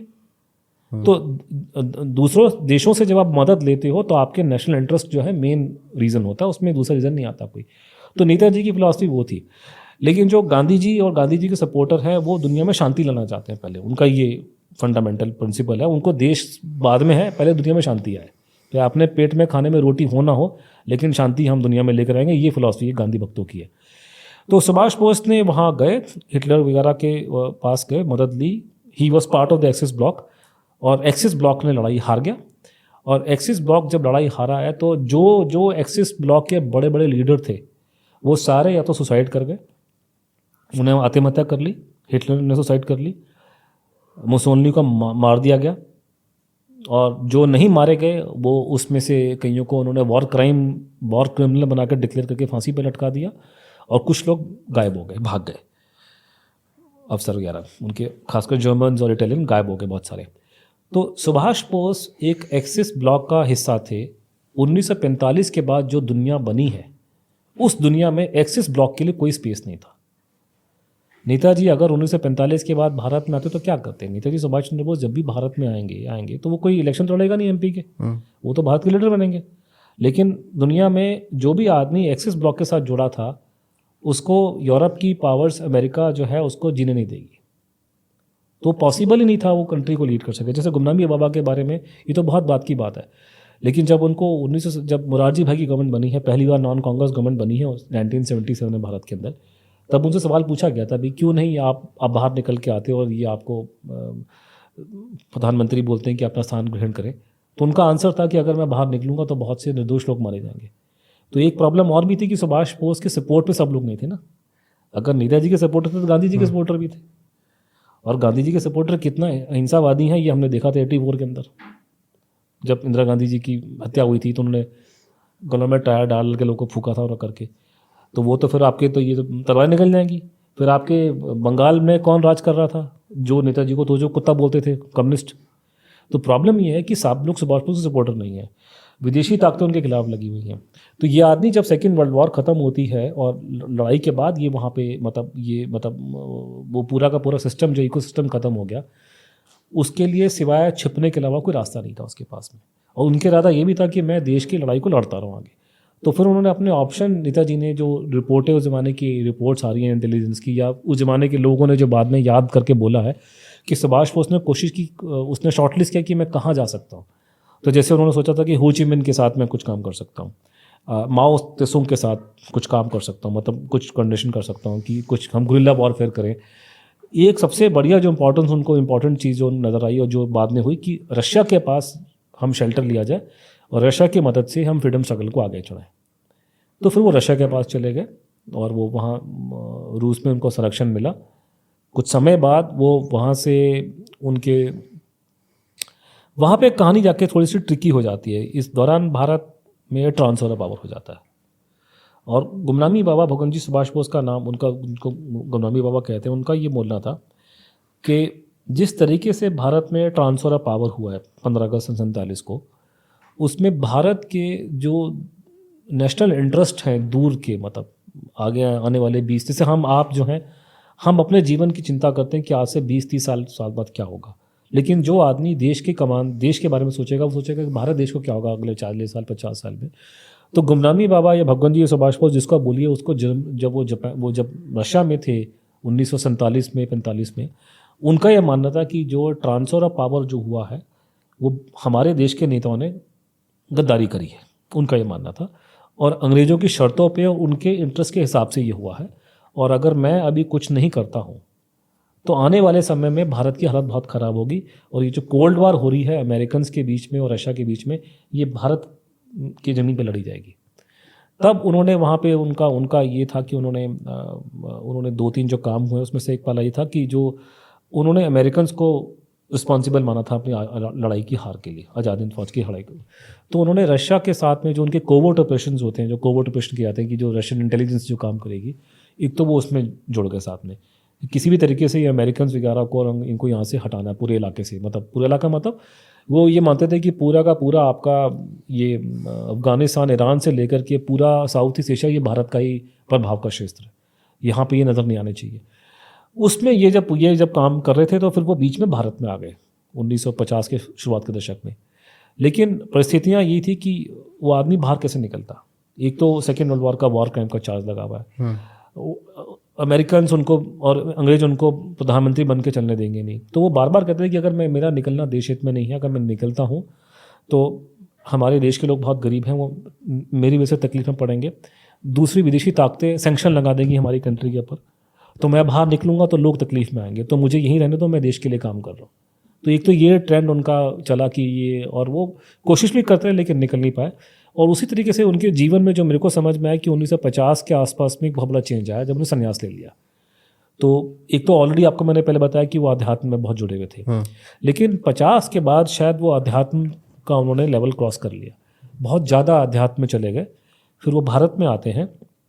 भारत में आने के बाद में जो हम उनको पकड़ते हैं कि संपूर्णनंद जी जो मुख्यमंत्री थे उत्तर प्रदेश की, आज के लोगों को नहीं पता होगा, लेकिन संपूर्णनंद जी उत्तर प्रदेश के दूसरे मुख्यमंत्री थे।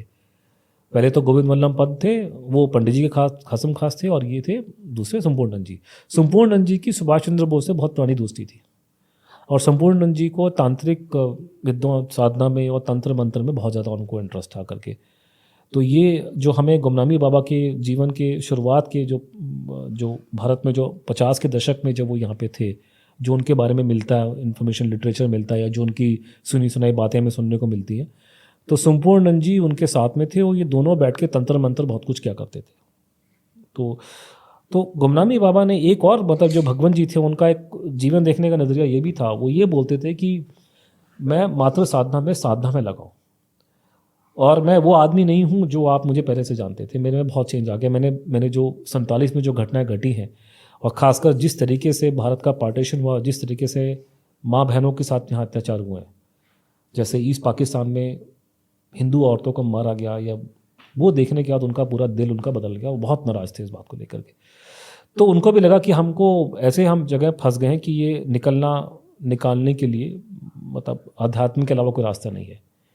वो फिर ये जो तंत्र मंत्र में जो ऑलरेडी नेताजी सुभाष चंद्र बोस इन्वॉल्व थे, ये आदमी कुछ ज़्यादा ही उसके अंदर चला गया, और उसके बाद में वो साधना कर रहे थे, और जो लोग भगवान जी गुमनामी बाबा के कांटेक्ट में थे, वो सारे के सारे बोलते थे कि उनमें काफ़ी विद्वाएं, उनमें काफ़ी उसमें सूक्ष्म शरीर से निकलना हो, परकाया प्रवेश करना हो, वो सब में महारत उनको हाजिर थी। तो उन्होंने बहुत सारे अजीबोगरीब मतलब दावे पेश किए उन्होंने कि मेरा इन्वॉल्वमेंट है कोरिया की लड़ाई में, मेरा इन्वॉल्वमेंट है वियतनाम की लड़ाई में, मैंने 1962 में ये किया, मैंने 65 में ये किया। और वो ये बोलते थे कि ये सारे काम मैं कर पा रहा हूँ यहाँ से बैठे बैठे, ये आध्यात्म के बेस पे हो रहा है ये। और उन्होंने लेखा जोखा दिया कि आने वाले समय में भारत में दुनिया में क्या होगा। मैंने आपको बता दिया कि मैं इतना विश्वास नहीं करता इन चीज़ों में, I will give you my reasons. But then कमाल की बात है कि कई बातें उन्होंने बिल्कुल ठीक बोली। उन्होंने बोला कि जर्मनी रीयूनाइट हो जाएंगे, जब दुनिया में किसी को खबर नहीं थी कि रशिया टूटे गिर जाएगा, उन्होंने ये प्रेडिक्शन दिया कि रशिया टूटे गिरेगा। तो ये रिटर्न में है, ये कई चीज़ रिटर्न में है। हाँ, लोगों ने रिकॉर्ड की थी, तो आप कह सकते हैं रिटर्न में डायरेक्टली है। तो उन्होंने ये प्रेडिक्शन किए थे, तो उसमें से काफ़ी प्रेडिक्शन ठीक निकला है। भारत के बारे में उन्होंने बोला था कि भारत का जो है राइज होना सर्टेन है, भारत वर्ष ऊपर जाएगा, धीरे धीरे प्रभाव कम होगा अमेरिकन्स का, अंग्रेज़ों का प्रभाव सिर्फ अंग्रेज़ों के अपने ही उस आइलैंड में रहेगा, बाहर नहीं रह पाएगा। और भारत अपना जो एंशंट कल्चर विजडम जिसको हिंदू धर्म कहते हैं, उसके ताकत के बेस पर ही भारत आगे जाएगा। और उन्होंने बोला कि ये मेरी साधना चल रही है मेरे मातृभूमि की, और मैं इसमें कभी फेल नहीं होऊंगा। और वहाँ जितने लोगों से मिला मैं पढ़े लिखे लोग थे, अंग्रेजी बोलने वाले डॉक्टर्स, उन सब ने इस बात का मुझे बताया कि हम आपको एक्सप्लेन नहीं कर सकते वो आदमी कैसा था हमारे सामने। और जैसे एक ने मुझे बताया कि वो मुझे बोल रहे थे कि बैठे बैठे मैं आपको बता सकता हूँ अभी इसी वक्त पे कि अभी लद्दाख में टेम्परेचर कितना है। यहीं बैठे बैठे मैं आपको बता सकता हूँ कि प्रधानमंत्री के घर में भी खाने में क्या बन रहा है। कि उसमें वो आदमी में वो थी कि अलग अलग वो मतलब सूक्ष्म शरीर में वो यहाँ वहाँ पहचान सकते थे चीज़ों को लेकर के। इस तरह के दावे किए जाते थे। काफ़ी कुछ उन्होंने परकाया प्रवेश की बात कर रहे हैं तो फिर वो आपके पिशाच अलग अलग जो हमारे जो भूत पिशाच से बातचीत करना देखना, वो तो अलग अलग बातें करते थे। जैसे बोलते थे कि जो भी हम लाइफ में देखते हैं वाइब्रेशंस है, everything you see is vibration. जब आप साधना में बैठते हैं तो योगी जो है वाइब्रेशन के आगे देख सकते हैं, तब आपको दिखाई देगा कि अलग अलग भूत पिशाच किन्नर ये अलग अलग दिखाई देंगे आपको। तो इस तरह की बहुत बातें। इनफैक्ट मैं इसको बात को लेके मेरा सोचने का तरीका ये है कि अगर मैं किसी को बोलूँ कि एक आदमी ये कह रहा है कि मैं मरे लोगों से बात कर सकता हूँ, उनको देख सकता हूँ, तो डॉक्टर के पास जाएंगे, डॉक्टर तो बोलेगा कि इसको मेडिकल प्रॉब्लम है, PTSD है, ये है कुछ करके।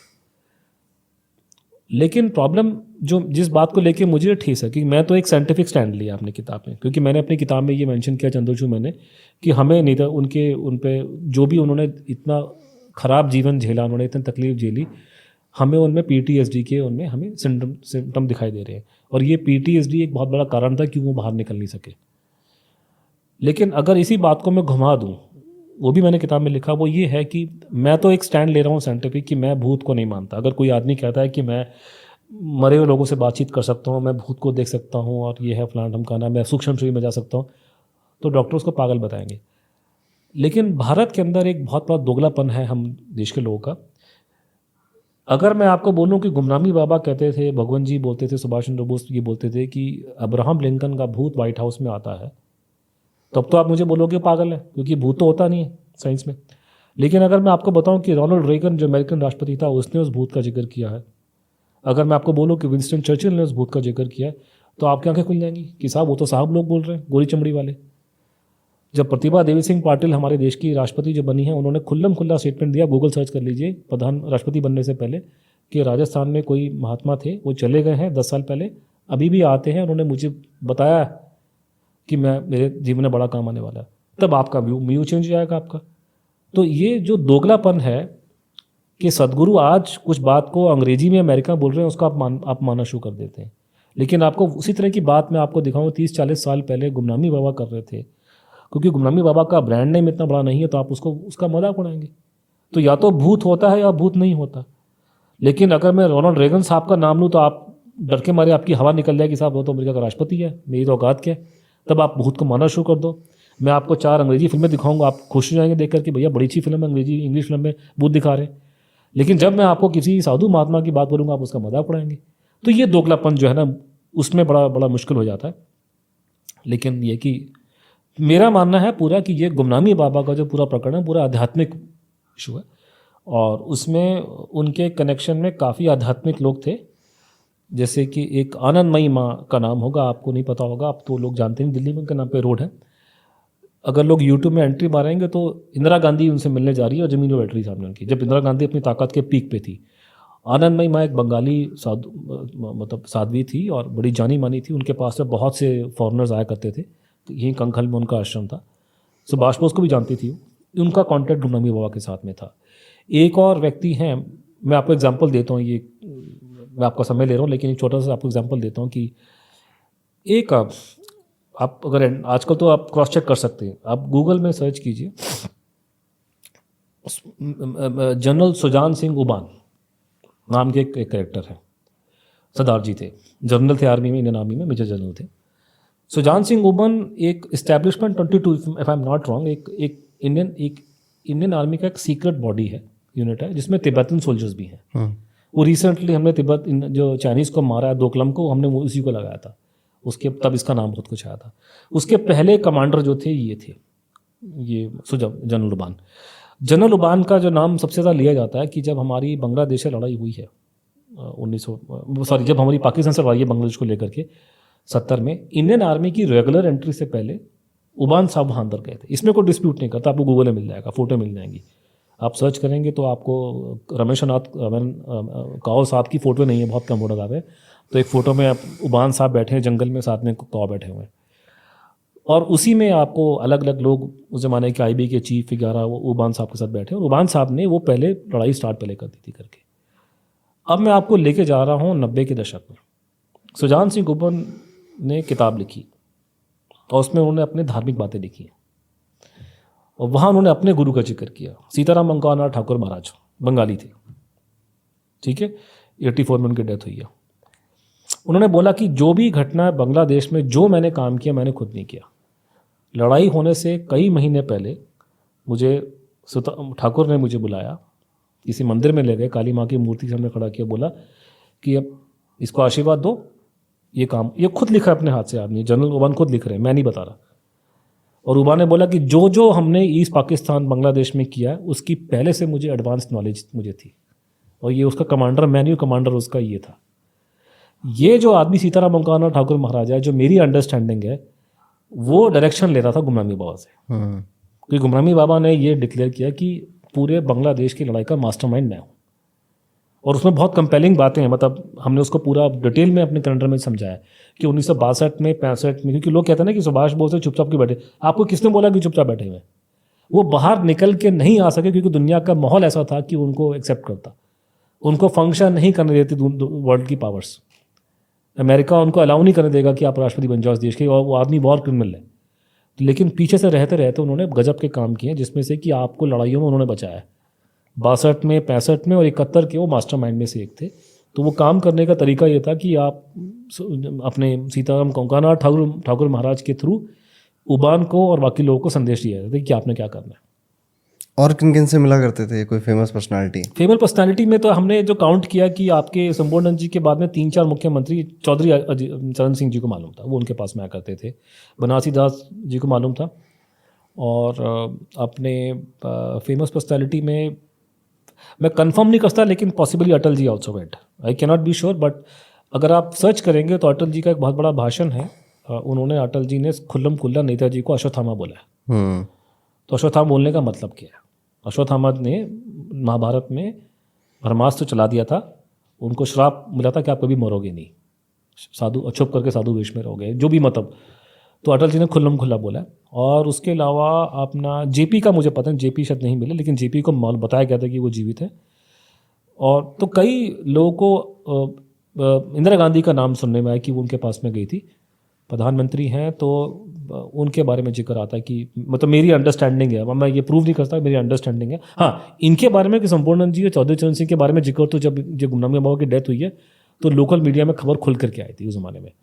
अगर वो चाहते तो कंट्रोडिक्ट कर सकते थे, उन्होंने कभी नहीं किया। क्योंकि जब 85 में ये पूरा मुद्दा उछल कर आया 85 के आखिर में कि गुमनामी बाबा की डेथ हो गई है फैज़ाबाद में, वो नेताजी थे, तो उस ज़माने में लोगों ने जो इंक्वायरी करी है, रिसर्चर्स ने, जो जर्नलिस्टों ने, सब ने नाम लिया कि चरण सिंह उनके पास में आते थे या बाकी लोग आते थे। अगर वो लोग चाहते तो कंट्रोडिक्ट कर सकते थे, उन्होंने नहीं किया। संपूर्णानंद जी ने तो नहीं, जीवित नहीं थे, वो तो मर चुके थे। संपूर्णानंद जी ने अपनी जीवनी लिखी थी 1960 में, तो वहाँ उन्होंने हिंट दिया कि सुभाष बोस जीवित थे। क्यों करेगा आदमी? कांग्रेस का इतना बड़ा लीडर था, सुभाष बोस मर गया सन 45 में, गवर्नमेंट ऑफ इंडिया का स्टैंड हुआ है, तो संपूर्णानंद जी क्यों अपनी जीवनी में ये बात बोल रहे हैं कि सुभाष बोस जीवित हो सकते हैं? तो ये अपने पास सोचने की बात है। उसके अलावा और भी लोग हैं, जैसे आर.एन. काओ का जिक्र है। आर.एन. काओ शायद कॉन्टेक्ट में थे उनके। अगर कुछ एक दो लोग की और बात माने तो अपने फील्ड मार्शल मानेकशॉ, अगर वो आदमी ये दावा कर रहा है कि मेरा 1971 की लड़ाई में मेरा हाथ है, तो बिना मानेकशॉ की नॉलेज के नहीं होगा। तो मानेकशॉ की बात की जाती है कि मानेकशॉ उनसे मिलने जाया करते थे। अब इसको सुन के लोग हंसेंगे, बट अब ये सारी बातें तो मैं कन्नडम में पूरे आपको मैंने सोर्सेज दिए हैं निकाल के आपको। जैसे फॉर एग्जांपल हमने उसमें एग्जांपल एक दिया है कि भारत में अगर कोई सीक्रेट बंकर हो तो उसकी नॉलेज हमको एज ए पत्रकार हमको मालूम चल जाती है कि हम लोग एक खुली सोसाइटी में रहते हैं, डेमोक्रेटिक कंट्री है। चाइना एक क्लोज कंट्री है। चाइना के राष्ट्रपति को क्या मेडिकल प्रॉब्लम है मुझे आपको नहीं पता होगा, लेकिन गुमनामी बाबा को ये मालूम था एडवांस में कि चाइना के जो टॉप मोस्ट लीडर हैं उनका मेडिकल प्रॉब्लम क्या थी पर्सनल लाइफ में, और वहाँ पे कोई बहुत बड़ा मिलिट्री बेस बना था। उस मिलिट्री बेस के बारे में बता रहे हैं। इस मिलिट्री बेस के बारे में दुनिया को 2000 तक नहीं पता साल। तो ये चमत्कार की बात है ना कि या तो आदमी सच कह रहा है या उसकी दृष्टि ऐसी है कि वो ऐसी बातों को पकड़ लेता है जो चीज़ें लोगों को नज़र नहीं आती। तो ऐसी बहुत सी घटनाएं हैं, बहुत से काल हैं। और मतलब ऐसे उनके रूम से, जैसे आप कह रहे हो 85-86 में उनकी डेथ हुई गुमनामी बाबा की, तो उनके रूम से ऐसे कोई एविडेंस मिले? बहुत कुछ कागज पता है। जैसे पहली चीज़ तो एविडेंस की अगर आप बात बोलेंगे तो लेटर है ना, बहुत सारे उनके लेटर जो उन्होंने एक्सचेंज किए हैं कलकत्ता में उन लोगों के साथ में जो सुभाष बोस के बहुत क्लोज थे, ओके, या जिनके झूठ बोलने का मोटिव नहीं। तो वहाँ से दिखाई दे रहा है कि वो नेताजी के बारे में है, नेताजी की बातचीत कर रही है, तो वो है करके। नेताजी की माता पिता की बहुत सारी फोटोग्राफ्स मिली हैं। कोई आदमी किसी और के माता पिता की फोटो क्यों रखेगा अपने घर में, वो छुपा करके। और वो मांगाते थे कि मुझे मेरी माँ की ये फ़ोटो चाहिए। भेजने वाला भी कोई छोटा मोटा आदमी नहीं है, वो भी बड़ा फिट फैटर, ताम्र पत्र मिला हुआ है, वो भेज रहा है उसको। तो ऐसी वो तो पूरा का पूरा आइटम, बहुत सारे हज़ारों आइटम है। तो वो तो ये आइटम आजकल कहाँ है? देखिए, हुआ यह था कि 85 में जब गुमनामी बाबा की डेथ डिक्लेयर होती है तो उस टाइम पे पहले लोकल बवाल मच जाता, क्योंकि पत्रकार हमारे, जैसे मैंने कहा ना, अशोक टंडन जी ने, लोकल जर्नलिस्ट, उन्होंने खबर को ब्रेक करा कि सुभाष बोस हो सकते हैं। उसके बाद में एक नॉर्दर्न इंडिया पत्रिका, एक न्यूज़पेपर आता था, उसके एक इंक्वायरी हुई। उसमें 3 लोग थे, उसमें से अभी अरोड़ा जी जीवित हैं, बाकी लोग सैयद कौसर हुसैन चले गए, और एक अपने निबिल निवेदन जो है उनको डेथ होगी, कुछ ने कहा मार दिया, वटेवर, मुझे पता नहीं। तो उन्होंने इंक्वायरी की, बोला कि ये सुभाष बोस दिखाई दे रहे हैं हमारे को। तो जब ये पूरा इन्फॉर्मेशन निकला और पूरा बवाल मचा उसके अंदर करके, तो नेताजी के परिवार के 2 लोग वहाँ पहुँचते हैं, एक उनका भांजा, एक उनकी भतीजी। भांजा ने कोई स्टेटमेंट नहीं दिया तो मैं उसको इग्नोर कर रहा हूँ, लेकिन भतीजी ने उनकी खुल्लम खुल्ला स्टेटमेंट दी है और उन्होंने लोगों को बोला वहाँ पे कि ये मेरे चाचा का है, ये मेरे दादा का सामान है, ये है, और उसने सामान आइडेंटिफाई किया। जैसे वहाँ एक छतरा मिला जो ललिता बोस ने बोला कि ये मेरे दादाजी का छतरा है, नेताजी के पिताजी का। तो नेताजी के पिताजी का छतरा गुमनामी बाबा के पास कैसे पहुँच गया?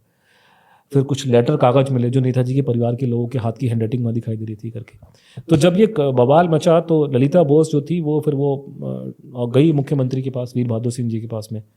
तो मुझे किसी ने बताया, मुझे अब these things kind of, but Veer Bahadur Singh ने उनको ये बोला था कि ये मामला मेरे हाथ में नहीं है, आप कोर्ट में चले जाओ। तो उन्होंने जाकर के कोर्ट में केस ठोक दिया वहाँ पे इलाहाबाद हाई कोर्ट में, और इलाहाबाद हाई कोर्ट ने 1985 के आखिर में ही हुक्म दिया कि ये सारा सामान को सील कर दिया जाए और उसकी इन्वेंट्री बनाया जाए। तो उस तरीके से ये सामान जो है बच गया, और उसके बाद में सरकार ने को सांप सूंघ गया। सामान तो उन्होंने सील कर दिया, सारा सील कर डाल दिया उन्होंने उसमें, क्या नाम है, अपनी ट्रेजरी के अंदर। उसके बाद में ये मुद्दा जाकर के 2013 में कोर्ट का ऑर्डर आया। सरकार ने कोई आंसर नहीं दिया इस पूरे की, चुपचाप, मतलब चुपचाप जैसे किसी को सांप सूंघ जाता है ना, वैसे बैठ गए। सो 2013 में जस्टिस देवी प्रसाद सिंह और जस्टिस दीक्षित की बेंच ने ऑर्डर दिया फाइनल। उन्होंने बोला कि ये जो सामान जो हमारी जो उस पे हुआ है, आदेश पे आपने डिस्ट्रिक्ट ट्रेजरी में रखा हुआ है, इसको किसी म्यूजियम में डिस्प्ले करना चाहिए। तो कॉमन सेंस की बात है कि डिस्प्ले करने की जरूरत क्या है? अयोध्या में तो हज़ारों साधु रहते हैं। और उन्होंने पूरे कोर्ट के आदेश में उन्होंने मेरी तारीफ़ करी है कि अनुज धर ने जो भी इंक्वायरी करी है वो बहुत अच्छी करी है, और सरकार को जवाब देना चाहिए। मैं जो बात बोल रहा हूँ वो प्राइमा फेसी जो देखने में ठीक लग रही है, तो उन्होंने मेरी तारीफ़ करी। उन्होंने फिर वो और भी चीज़ें उन्होंने जिक्र किया, डिस्कशन किया, उन्होंने एविडेंस दिखाया। उन्होंने बोला कि इस पर एविडेंस तो दिखाई दे रहा है। तो बोला कि पहले कि उनका सामान को किसी म्यूज़ियम वगैरह में डिस्प्ले किया जाए, और दूसरा इस पर प्रॉपर इंक्वायरी होनी चाहिए, पूरी टीम बना के इंक्वायरी की जाए। तो अखिलेश यादव जी की सरकार ने कोर्ट का वो आदेश मानना पड़ा कि वो सारे सामान को उन्होंने लेकर के उन्होंने डिस्प्ले करने, एक यहाँ पे एक आप अयोध्या में जाएंगे तो रामकथा संग्रहालय है वहाँ पे, जन्म स्थान के पास में ही है। और वहाँ पे उसके फर्स्ट नीचे ग्राउंड फ्लोर में जब ये ढांचा गिराया गया था तो उसके अवशेष मिले थे पुराने मंदिरों के, तो वो नीचे डिस्प्ले किया हुआ है। उसी के फर्स्ट फ्लोर में ऊपर जा करके आपको गुमनामी बाबा की पूरी प्रॉपर गैलरी अखिलेश यादव की सरकार ने बना दी कोर्ट के आदेश अनुसार में। उसके बाद में जब अखिलेश यादव ने को हम जाके मिले, हम का मतलब मैं और नेताजी के परिवार के कुछ लोग, और उसमें जाकर के हमने कहा इस पर इंक्वायरी होनी चाहिए, कोर्ट ने बोला है। तो उन्होंने कमेटी तो नहीं बनाई, कि कोर्ट ने कहा था कि 5-7 पूरे एक्सपर्ट्स की टीम बननी चाहिए क्योंकि बड़ा मुद्दा बड़ा पेचीदा है। उन्होंने कमीशन ऑफ इंक्वायरी बना दी। तो एक जज साहब थे अपने उन्होंने इंक्वायरी के नाम पर नौटंकी की है उन्होंने कुछ मना कर, मतलब नौटंकी हुई, इंक्वायरी नहीं हुई। उसने इंक्वायरी रिपोर्ट दे दी कि कोई फ्रीडम फाइटर होगा, सुभाष बोस नहीं है। फिर नेताजी के साथ, नेताजी का फॉलोअर है, नेताजी नहीं है, बट बड़ा दूरदर्शी आदमी था, ये था वो था, लेकिन सुभाष बोस नहीं था और नेताजी का फॉलोअर था। नेताजी के जितने फॉलोअर सबके नाम हमको पता है। ऐसा कोई नेताजी का फॉलोअर पैदा हो गया अयोध्या में कि उसके पास नेताजी के बड़े बड़े फॉलोअर्स आते हो, हमें पता नहीं भैया कौन सा ऐसा पैदा हो गया। खैर उसको आप छोड़ दीजिए, वो तो उसका कहानी निकल गई। लेकिन जो सामान की जो आपने बात बोली कि वो सामान ऊपर पड़ा हुआ है, और जब से हमारे नए मुख्यमंत्री जी यहाँ पर आए तो पहले बीच में बोला था कि वो आके उसको म्यूज़ियम को खोलेंगे पब्लिक व्यूइंग के लिए। लेकिन पता नहीं क्या घटनाक्रम घट रहा है कि मुख्यमंत्री जी आदित्यनाथ जी वहाँ पर आते हैं लेकिन वो ऊपर नहीं जाते। तो टेक्निकली वो सारा सामान, सारी गैलरी जो है वो रामकथा संग्रहालय में बंद पड़ी है, लेकिन आप जनता उसको जाके देख सकती नहीं है। जनता नहीं देख सकती? नहीं, जनता देखेगी तो बवाल मच जाएगा कि जनता जाके देखेगी कि वहाँ दूरबीनें पड़ी हैं, वहाँ पे मैप पड़े हैं, वहाँ पे जनता को समझ में आ जाएगा कि भैया बाबा नहीं बैठा है यहाँ पे कोई। मैं आपको एग्जाम्पल देता हूँ। बाबा, आपको पता है यूपी के बाबा कैसे होते हैं। आज के ज़माने में बस्ती शहर की हालत क्या आपको पता है? बस्ती जो यूपी में, हम वहीं के हैं, मेरा फादर बस्ती के, छावनी है रही है, आप पास में ही है। आज के दिन में अगर मान लीजिए आप बस्ती, आप जानते हैं आज के कैसे, आज की बात कर रहे हैं 2024 की, मान लीजिए कि हम लोकल इंटेलिजेंस यूनिट में, मैं और आप नौकरी करते हैं, आप मेरे सीनियर हो, मैं आपका जूनियर हूँ, लोकल इंटेलिजेंस यूनिट के अंदर हमारी नौकरी लगी पुलिस के अंदर, और मैं आपको आज आप रिपोर्ट करता हूँ कि सर इस शहर में एक नया बाबा आया है बस्ती में, और ये बाबा अमेरिका वाले टाइम मैगजीन पढ़ता है हर वीक में।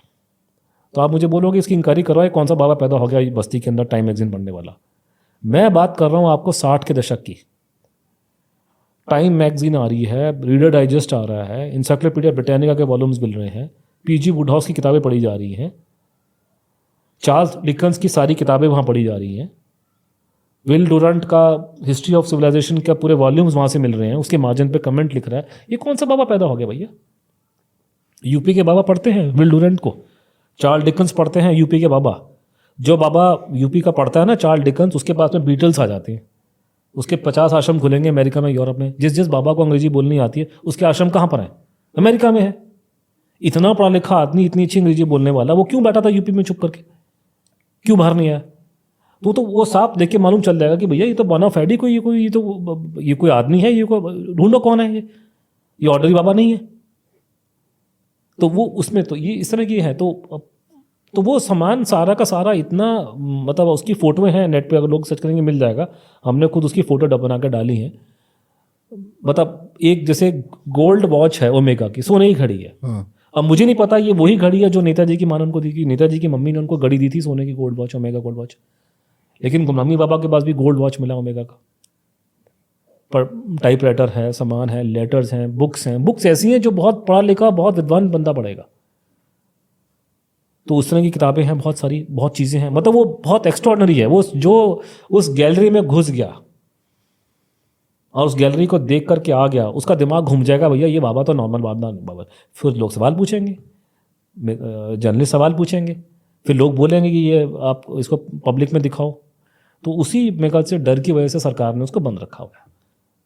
इसको बंद रखो, कंट्रोवर्सी इस पर नहीं होगी। अब मुझे एक और बड़ी खबर मिल रही है जो बड़ी गड़बड़ वाली है कि अभी ये जो राम कथा ट्रस्ट जो बना है मंदिर का, ये राम कथा संग्रहालय उनके हवाले कर दिया। कोर्ट का आदेश था कि ये सरकार एक म्यूजियम बना करके अपने पास रखेगी, इन्होंने प्राइवेट बॉडी के हैंड ओवर कर दिया। अब मुझे तो ये डर लग रहा है कि ये सामान को डिस्ट्रॉय ना कर दें, क्योंकि सरकार का रवैया 47 से लेकर के नेताजी को लेकर नेगेटिव है। सरकार जो थोड़े बहुत कंसेशन देती है यहाँ वहाँ से, मजबूरी में देती है। प्रेशर बन गया तो शाहनवाज कमेटी बना दी, प्रेशर पड़ा तो ये कमीशन बना दी, थोड़ा प्रेशर बढ़ा तो नेताजी की फ़ोटो लगा दी। अपने आप भारत सरकार जो है इन चीज़ों के खिलाफ थी। इतनी सरकारें बदली 47 के बाद, तो कोई सरकार ऐसी नहीं है जिसका पॉजिटिव एटीट्यूड। नहीं, पॉजिटिव है भारत सरकार का, मैं ये नहीं बोलूँगा, क्योंकि सबसे पॉजिटिव तो मोदी जी की सरकार है, तभी मैं खुल के बात कर रहा हूँ आपसे। जब जब इस देश में एक नॉन कांग्रेस गवर्नमेंट आई है, कुछ नेताजी को लेकर अच्छे काम हुए। जैसे हम लोग चाहते थे कि रूस से बातचीत हो नेताजी को लेकर के, तो इंदिरा गांधी और चाचा नेहरू का टाइम पे बातचीत हुई नहीं। चाचा नेहरू साहब मना करके मैं नहीं बात करूँगा। पहली बार रूस से हमने जो पूछा है डर डर के नेताजी के बारे में, वो वीपी सिंह जी के टाइम पे पूछा। नेताजी का पोर्ट्रेट पार्लियामेंट हाउस में लगाने की बात हुई थी, 47 से बात उछल रही थी, इन्होंने नहीं लगाया। इतना विद्वेष था इनके लोगों उनके खिलाफ में कि फ़ोटो लगाने को राजी नहीं हो रहे थे। पहली बार ये जाके मोरारजी भाई के टाइम पे 1978 में जाके उनकी पोर्ट्रेट लगाया। नेताजी की मूर्ति पार्लियामेंट हाउस में लगी है देवी गौड़ा जी के टाइम पे, और अभी जाकर के आपके सामने ये राजपथ पे मोदी जी ने करवाया। तो ये तो मैं ये नहीं बोलूँगा कि हाँ, जब जब इस देश में एक नॉन कांग्रेस गवर्नमेंट आई है वो हुआ है। लेकिन जो पूरी कहानी की जड़ जो है, जो पूरा जो लोगों को समझना पड़ेगा कि ये बहुत लंबी चौड़ी कहानी है। देखिए हुआ यह था कि मैंने आपको शुरुआत में बताया था कि सुभाष बोस चाहते थे कि सेकेंड वर्ल्ड वॉर को यूज़ करें, एक्सप्लॉइट करें। गांधी जी इसके फेवर में नहीं थे। गांधी चाहते थे कि अंग्रेजों का थोड़ा अभी उनको परेशानी ना हो करके। और सुभाष बोस और गांधी जी का जो मेन फ़र्क है, या आप कह सकते हैं कि जो नेताजी के भक्त हैं और जो गांधी जी के भक्त हैं, उसमें ये मेन फ़र्क है कि नेताजी के भक्त कहते हैं कि इंडिया फर्स्ट, भारत का हित पहले आता है, और जो गांधी जी के सपोर्टर हैं वो कहते हैं कि दुनिया में शांति आनी चाहिए। और ये दुनिया में शांति का जो जुमला है ना, ये बहुत बिकता है। बड़े बड़े, खासकर बड़ी बड़ी आप पार्टीज़ में जाइए, फॉरेन कंट्री में जाइए, तो सुनने में बड़ा अच्छा लगता है, कानों में सुनने को अच्छी बातें लगती है कि साहब दुनिया में शांति आनी चाहिए। चाहे वो आए ना आए वो अलग कहानी है, लेकिन सुनने को बड़ा अच्छा लगता है। हुआ ये था कि ये लोग, कांग्रेस के लोग सुभाष बोस के खिलाफ में थे, बाकी लोगों ने मदद नहीं करी। वो आदमी यहाँ से अकेला चला जाता है बाहर, अकेला अपनी हिम्मत पे, अपनी ताकत, अपने रुतबे पे इतनी बड़ी फौज खड़ी करता है, अटैक करता है। ये लोग फिर भी उसको अपोज करते हैं। INA को इन्होंने मिसगाइडेड वर्ड यूज़ किया है, पंडित जी ने और बाकी लोगों ने और महात्मा गांधी ने उस टाइम पे।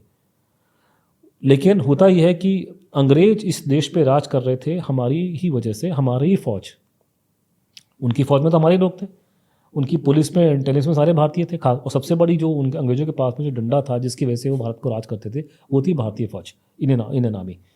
तो उस आर्मी में नेताजी की वजह से रिवोल्ट की नौबत आ गई कि जब वो INA के लोगों को पकड़ के लेकर आए लाल किले पे, इन्होंने ये चलाया, इन्होंने जब ट्रायल पे लगा दिया, और तो एकदम से पूरे देश में आग लग गई और मजबूरी में कांग्रेसियों को सपोर्ट करना पड़ा इसको थे तो ये पूरे खिलाफ उसके, लेकिन उनको देखा पूरा देश खड़ा हो गया फेवर में, तो कांग्रेस ने गंगा जी में हाथ धो लिया कि साहब, फिर वो नारा शुरू हो गया कि लाल किले से आई आवाज़, साइकिल डंडन चालबाज इंकलाब जिंदाबाद, और जैसी इंडिपेंडेंस मिली छोड़ दिया उनको, मतलब इस पूरे केस को। तो ये पूरा माहौल बना और आज़ादी मिली आपको सुभाष बोस की वजह से।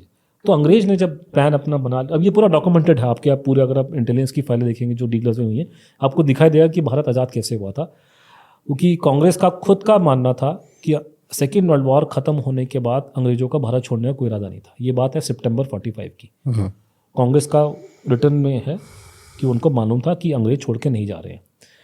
After 2 months INA trial start होते हैं और आते आते आपके 46 के शुरुआत में अंग्रेज मन बना लेते हैं देश को छोड़ने का। तो हमने ये पूरा पीरियड चेक करा है, उस ज़माने में जितने बड़े बड़े अंग्रेज के अफसर थे या प्रधानमंत्री थे, और कहीं किसी ने अहिंसा का नाम नहीं लिया उसमें। वो सिर्फ एक ही बात लिख रहे हैं कि भारत की फ़ौज के अंदर प्रॉब्लम खड़ी हो गई। फिर वो लोग गए, जब वो यहाँ से गए, जो लोगों ने देश पे 200 साल राज किया, वो चाहते थे कि उनका भी इंटरेस्ट यहाँ मेंटेन रहे। उनको चिंता थी कल को फ्यूचर में 3rd वर्ल्ड वॉर हो जाएगी, रशिया वाले कुछ कर देंगे, तो उनको वो लोग पावर में चाहिए थे जो जिनसे उनकी दुश्मनी ना हो। तो जो लोग अंग्रेजों के साथ में बैठ के क्रिसमस के कार्ड भेजा करते थे और साथ में चाय पानी पीते थे, ये लोग बन गए देश के कर्ता धर्ता, लेड बाय चाचा नेहरू। अब ये लोग जब पावर में आए, नेहरू एंड कंपनी, इनको ये जस्टिफाई करना है कि हम लोग पावर में क्यों हैं। अब ये तो लोग को नहीं बोल सकते कि आज़ादी मिली है सुभाष बोस की वजह से, हम तो उसके अपोज में थे, तो शर्म की बात है। तब इन्होंने ये झूठा कहानी हमारे देश पे हमारे पे लाद दी कि दे दी हमें आज़ादी बिना खड़क बिना ढाल। इसका कोई फाउंडेशन बेसिस नहीं है। कोई अंग्रेज अहिंसा से नहीं गया इस देश को छोड़ करके, वो गए थे क्योंकि फौज में रिवोल्ट हो गया था। अहिंसा से तो यहाँ दिल्ली में किराएदार मकानी खाली करता, ये कहाँ से कर देंगे। अहिंसा की इतना ही अहिंसा की जो सुबह शाम हमको ये जब लेक्चर देते हैं, तो तुम खुद फॉलो करो। गांधी तो बोल गए थे फौज को डिसबैंड करने को, करो फौज को डिसबैंड। वो तो शांति सेना की बात कर रहे थे, भेजो शांति सेना को चाइना से लड़ने के लिए, भेजो शांति सेना को कश्मीर के अंदर, भेजो शांति सेना को पाकिस्तान के पास में। तो ये झूठी बातें हैं जिनका कोई मीनिंग नहीं है, ये सब शोशेबाजी हैं जो सुनने में अच्छा लगता है। ये लोगों ने पावर में आने के बाद में इस पूरे प्रोपागेंडा को इतना फैलाया है, इतने अरबों रुपए की इन्वेस्टमेंट करके पूरी दुनिया के अंदर, कि पूरी इंडस्ट्री खड़ी हो गई है और एक पूरा मिथ, एक झूठी कहानी खड़ी कर दी। लेकिन उस झूठी कहानी से लोगों ने दबा के पैसा कमाया, दबा के लोगों ने उसमें फ़ायदा पहुंचाया। मैं अगर जो अपना नेताजी को लेके अपना ज़िंदगी ख़राब कर दी मैंने बैठ करके, अगर मैंने इसका 5% काम गांधी की भक्ति में लगाया होता, आपको पता नहीं मेरी कितनी चांदी हो चुकी होती, कहाँ कहाँ पहुँच चुका होता। यहाँ लेक्चर, वहाँ लेक्चर, ये फलान डमू, सरकार आपको 50 आपको अवार्ड देती बैठ करके कि साहब बड़े अच्छे काम करा गांधी जी के बारे में। अब प्रॉब्लम ये आ रही है कि सुभाष बोस का आप खुल के बताएं उनकी असलियत क्या है। सारी कहानी घूम फिर के आएगी कि साहब आज़ादी दिलाई सुभाष बोस ने और क्रेडिट आपने दे दिया गांधी जी के नाम पे। तो लोग तो बोलेंगे गांधी जी की मूर्ति हटाओ, सुभाष बोस की मूर्ति चाहिए हमारे को, हमें उनके नाम पे चाहिए। अब चक्कर है गांधी जी का नाम तो पूरा दुनिया मशहूर हो गया, और फिर ये जितने साहब लोग जो अंग्रेजों के साथ में उनके कोलैबोरेटर्स थे पुलिस में, फौज में, कायदे से तो उनको गोली पड़नी चाहिए 47 के अंदर। जलियांवाला बाग की जैसे मैं बात कर रहा हूँ कि जलियांवाला बाग में हम लोग डायर को गाली देते हैं, डायर ने सिर्फ हुक्म दिया था मारने का, मारने वाले तो हमारे लोग थे। आपने उनको इंडिपेंडेंस के बाद में पेंशनें दी हैं, तो आप रिस्पॉन्सिबल उसके लिए हुए। जिन पुलिस वालों ने टॉर्चर किए इंडियन सोल्जर्स को, सारे के सारे पुलिस वाले इंडिपेंडेंस के बाद में साहब बन गए। जितने फौजी अंग्रेजों का अंपायर बचाने के लड़ा करते थे अंग्रेजों के फेवर में, वो सारे साहब बने। फिर उन्हीं के बच्चे आर्मी चीफ बन रहे हैं, उन्हीं के बच्चे फॉरेन सेक्रेटरी बन रहे हैं। तो ये पूरा इकोसिस्टम जो था, इसके दिमाग में 2 ही चीज़ें थी। एक तो अपने साहब का वफादारी निभाओ, ठीक है, और दूसरा है कि मुझे अपने बच्चे को सेट करना है विलायत के अंदर, और सबके बच्चे विलायत में सेट हो गए ज़माने के जितने लोग थे। तो ये जो पूरा गांधीयन नैरेटिव था कि दे दी हमें आज़ादी बिना खड़क बिना ढाल, इसके 2 फायदे थे। एक तो इसमें अंग्रेज की इमेज बड़ी अच्छी हो जाती थी कि अंग्रेज बड़े अच्छे लोग थे, चुपचाप चले गए गांधी जी कहने पे यहाँ पे। तो ये, और दूसरा है कि ये जो थ्योरी है ये वेस्टर्न कंट्रीज में सेलेबल हो गई बिकॉज ऑफ दिस। जब ये हम दावा करते हैं कि गांधी जी के, जैसे मैं आपको बता रहा हूँ फिल्म जो एटनबरो की है, गांधी आप फिल्म देखी हो, उस फिल्म को देखने के बाद 3 घंटे बाद में आपको 2 बेसिक निष्कर्ष निकलेंगे। पहला निष्कर्ष ये कि गांधी जी बहुत बड़े सुपर ह्यूमन बीइंग थे। मैं उसको डिस्प्यूट नहीं कर रहा, गांधी जी की महानता अपनी जगह पे है, मैं उसको मैं नहीं कर रहा। मैं कहीं से ये नहीं बोल रहा कि गांधी जी महान नहीं थे, वो सब है अपनी जगह पे। मैं सिर्फ ये डिस्प्यूट कर रहा हूँ कि इंडिया आज़ाद उनकी वजह से नहीं हुआ था। मैं ये बात बस बोल रहा हूँ। पहला आपको इसमें जो गांधी फिल्म जो भारत सरकार ने ही फंड की थी, उसका पहला आपको निष्कर्ष निकलेगा कि गांधी जी बहुत महान व्यक्ति थे। दूसरा है कि अंग्रेज बहुत अच्छे थे, साहब लोग बड़े अच्छे थे, बिना चले गए। वो ये नहीं बताएंगे कि हमारा लाखों लोगों को मारने के बाद में आपने उनको ऑनरेबल एग्जिट दिया, जबको आपको उनसे पैसा वसूलना चाहिए था, उनको यहाँ गोलियां पड़नी चाहिए थी, आपने ऐसा कुछ नहीं किया। दुनिया में ऐसा नहीं होता। और जितने अंग्रेजों के कोलैबोरेटर्स थे वो सारे के सारे हमारे साहब बन गए। तो ये उन सबकी अब सबके इंटरेस्ट में है इन बातों को बोलना। और क्योंकि गांधी का जो ब्रांड है पूरे यूरोप अमेरिका में बहुत चलता है, और हमारे देश की जो जो ऊपर की सोसाइटी है, जो हाई सोसाइटी के लोग हैं, वो आपको पता है सारे अंग्रेज ही हैं। वो तो सबने बच्चे को, आप पहले तो खैर इंग्लैंड था 50s तक, 60 के दशक के बाद से अमेरिका खुल गया। सबने जाना तो वहीं है अमेरिका में, यूरोप में जाना इन लोगों ने, किसी का बच्चा यहाँ रहता नहीं है। तो पूरा इकोसिस्टम जो है, कोई भी पार्टी पावर में आ जाए, अभी भी सुभाष चंद्र बोस को सेकेंड वर्ल्ड वॉर को अंग्रेजों की निगाहों से देखा जाता है। उसका मैं आपको जीता जाता एग्जाम्पल दे रहा हूँ। प्रधानमंत्री मोदी ने नेताजी की मूर्ति यहाँ लगाई है कर्तव्य पथ के ऊपर, राजपथ के ऊपर। उसके बिल्कुल साथ में हमारे देश का नेशनल वॉर मेमोरियल है। भारत के चीफ आर्मी चीफ या navy chief, air force chief serving, कोई आज तक सुभाष बोस को सल्यूट नहीं मारता। कभी वो कोहिमा में नहीं जाते, यहाँ भी कोई सल्यूट नहीं मारता। एक दो फोटो किसी ने पोस्ट की थी, मैंने देखा था, वो इसलिए कि वो कोई कर्नल साहब थे, उनके दादाजी INA में थे, तो उन्होंने जाके फोटो खिंचवा ली। नहीं तो सर्विंग हमारा इंडियन आर्मी, नेवी, एयरफोर्स अभी भी अपने आप को अंग्रेजों से आइडेंटिफाई करती है। वो सल्यूट सुभाष बोस को नहीं मानते करते। वो जाकर के जो अंग्रेज और जो अंग्रेजों के पिट्ठू जिन्होंने जापान से लड़ाई लड़ी है सुभाष बोस के खिलाफ में, उनके कब्रों में जाकर सल्यूट मारते फिरते हैं भारत में, विदेश में। तो यहाँ पे इतना एंट्रेंच्ड वो है, तो ये मजाक नहीं है। सुभाष चंद्र बोस कोई मेंबर ऑफ पार्लियामेंट नहीं है। अगर सुभाष बोस की सच्चाई को बाहर निकाला गया, उस बवाल के लपेटे में राष्ट्रपति, प्रधानमंत्री आने वाले बहुत सारे, तो मजाक नहीं है इसमें। आप ये एग्जाम्पल कीजिए, मैं नाम नहीं लूंगा, कई फ्रीडम फाइटरों का लोग ना आज, क्योंकि उनके नाम पे वोट बैंक बन गया ना, तो लोग बड़ी बड़ी फेंक रहे हैं, ये है, ये बोला था, ये किया था, वो किया था। ठीक है, जब जाके हम नेशनल आर्काइव में फाइलें चेक कर रहे हैं तो इन बंधुओं का नाम तक कहीं भी ढंग के नजर नहीं आ रहा कि कोई 1940 की फाइल है स्टेट होम डिपार्टमेंट की, उसमें 50 रिपोर्टें हैं, रिपोर्ट नंबर 48 में चौथे पन्ने में एक नाम लिखा, बस ये है उनकी औकात। अंग्रेजों के लिए वो कभी उनको इतनी रिस्क नहीं था। सुभाष बोस के बारे में 990 फाइलें रिलीज़ करी हैं हमारे रक्षा मंत्रालय ने, 308 फाइलें रिलीज़ करी है, 302 आपके मिला करके प्रधानमंत्री ऑफिस, होम से मिनिस्ट्री और इसने, और 1000 फाइलें रिलीज़ करी थी मनमोहन सिंह सरकार ने। उसके अलावा इंग्लैंड में फाइलें उनके बारे में, ऑस्ट्रेलिया में है, अमेरिका में है, क्योंकि उस आदमी का इम्प्रिंट पूरी दुनिया के अंदर है। और कई लोगों का मैंने कहा नाम लेना मेरी सेहत के लिए अच्छा नहीं होगा, उनके बारे में एक कागज़ तक नहीं मिलता, क्योंकि उनका यही इम्प्रिंट है हिस्ट्री के अंदर। इस आदमी के पीछे जब फाइलें बनी हैं, क्योंकि इसका इंपॉर्टेंस ये था इस आदमी का, तो जिस दिन आपने केस खोल दिया उनकी डेथ का, अभी तो मैं वो पढ़ नहीं रहा कि भाग क्यों, वो अंदर क्या कर रहे थे, क्या नहीं किया, वो अलग बात है, सारी बात निकल के आएगी। और लोग बहुत दुखी होगा कि लड़ाई लड़ी उस आदमी ने, उसका जीवन इतना गंदा गया, उसके बाद में उसको यहाँ बैठना पड़ा, और आपने क्रेडिट जो है गलत उसका मार के किसी और के नाम पे करते, तो लोग बोलेंगे चेंज करो, लेकिन साहब जो है वो चेंज नहीं करने देंगे, क्योंकि साहब का एजेंडा क्लियर है कि मेरे को बच्चे को टिकाना है न्यूयॉर्क पे, मुझे बच्चे को टिकाना है लंदन में। लंदन और न्यूयॉर्क के अंदर सावरकर जी और सुभाष चंद्र बोस का नाम नहीं चलने वाला, वहाँ गांधी जी का नाम चलेगा। गांधी जी ने सेकेंड वर्ल्ड वॉर में उनको अपोज नहीं किया, इनको अमेरिकन को। दुनिया में शांति की बातें करते हो, जब एटम बम फेंका था जापान पे, तो वो उनका ह्यूमन नेट नहीं था जापानियों का, तो गांधी जी ने क्या बोला था? पहले तो चुप रहे, नहीं बोले कुछ, उसके बाद में बहुत दिन बाद जाके बड़ी छोटी मोटी स्टेटमेंट दी उन्होंने। सुभाष बोस के तो खिलाफ तो बड़ी बड़ी स्टेटमेंट इशू कर देते हो, अमेरिका के बारे में तुम्हारी बोलती बंद हो गई। गांधी जी ने बोला था ना कि एलाइड मिलिट्री जो ब्लॉक है उसके मुझे बेसिस यहाँ बनने में परेशानी नहीं है, तो आप शांति की बात करते, ये एलाइड जो मिलिट्री ब्लॉक था वो क्या शांति परवाज करने के लिए आए थे यहाँ पे? तो ये प्रॉब्लम आ रही है कि ये ब्रांड जो भारत सरकार का फेवरेबल ब्रांड है, ये सेलेबल है वेस्टर्न कंट्रीज़ में। हमारे देश की जो टॉप क्लास है, पार्टी वार्टी को छोड़ दीजिए आप लोग, वो सारे के सारे बाय डिफॉल्ट अंग्रेज हैं, तो उनको उसी में फ़ायदा है। क्यों नेताजी का नाम लेंगे, मुझे बताइए, उन्हें क्या फ़ायदा उसके लेने का? तो ये प्रॉब्लम आ रही है। अब सारा अक्रॉस द बोर्ड सब अंग्रेज का चश्मा पहन रखा है, वही सेकेंड वर्ल्ड वॉर को देखने का नज़रिया। अगर मैं समझता हूँ, मैं बहुत ज़्यादा अमेरिका में घूमूँ, देखो कोई अमेरिकी या अंग्रेज बैठ के अगर बोले कि सेकेंड वर्ल्ड वॉर में हिटलर ने यहूदियों को मारा, मैं बिल्कुल समझता हूँ, मैं ह्यूमन बीइंग हूँ, मैं तो किसी चूहे तक को नहीं मारता, बिल्कुल ठीक बोले, जल्लाद था, खराब था, सब कुछ ठीक था। बट भैया मेरे, जब मैं भारत में बैठा हूँ तो मैं दुनिया को भारत की निगाह से देखूंगा। तुम्हारे लिए पुतिन साहब बुरे होंगे, मेरे लिए बुरे नहीं है। हिटलर तुम्हारे लिए खराब होगा, हमारी तो मदद की थी उसने। तोजो ने हमारी मदद करी है, हम क्यों गाली दे तोजो को? तुम तो गाली। तो ये अब ये कि ये जितने साहब अंग्रेज हैं हमारे देश के, ये सारी बातें, जो हिटलर बड़ा खराब था, तोजो बड़ा, भाई तुम अमेरिकन हो क्या? तुम लोग क्या? हमारे पास सिंपल यार्डस्टिक है। क्या अमेरिका ने हमारी फ्रीडम स्ट्रगल में मदद की थी? आंसर है नो। कोशिश की गई थी लेकिन उन्होंने मना कर दिया चर्चिल ने।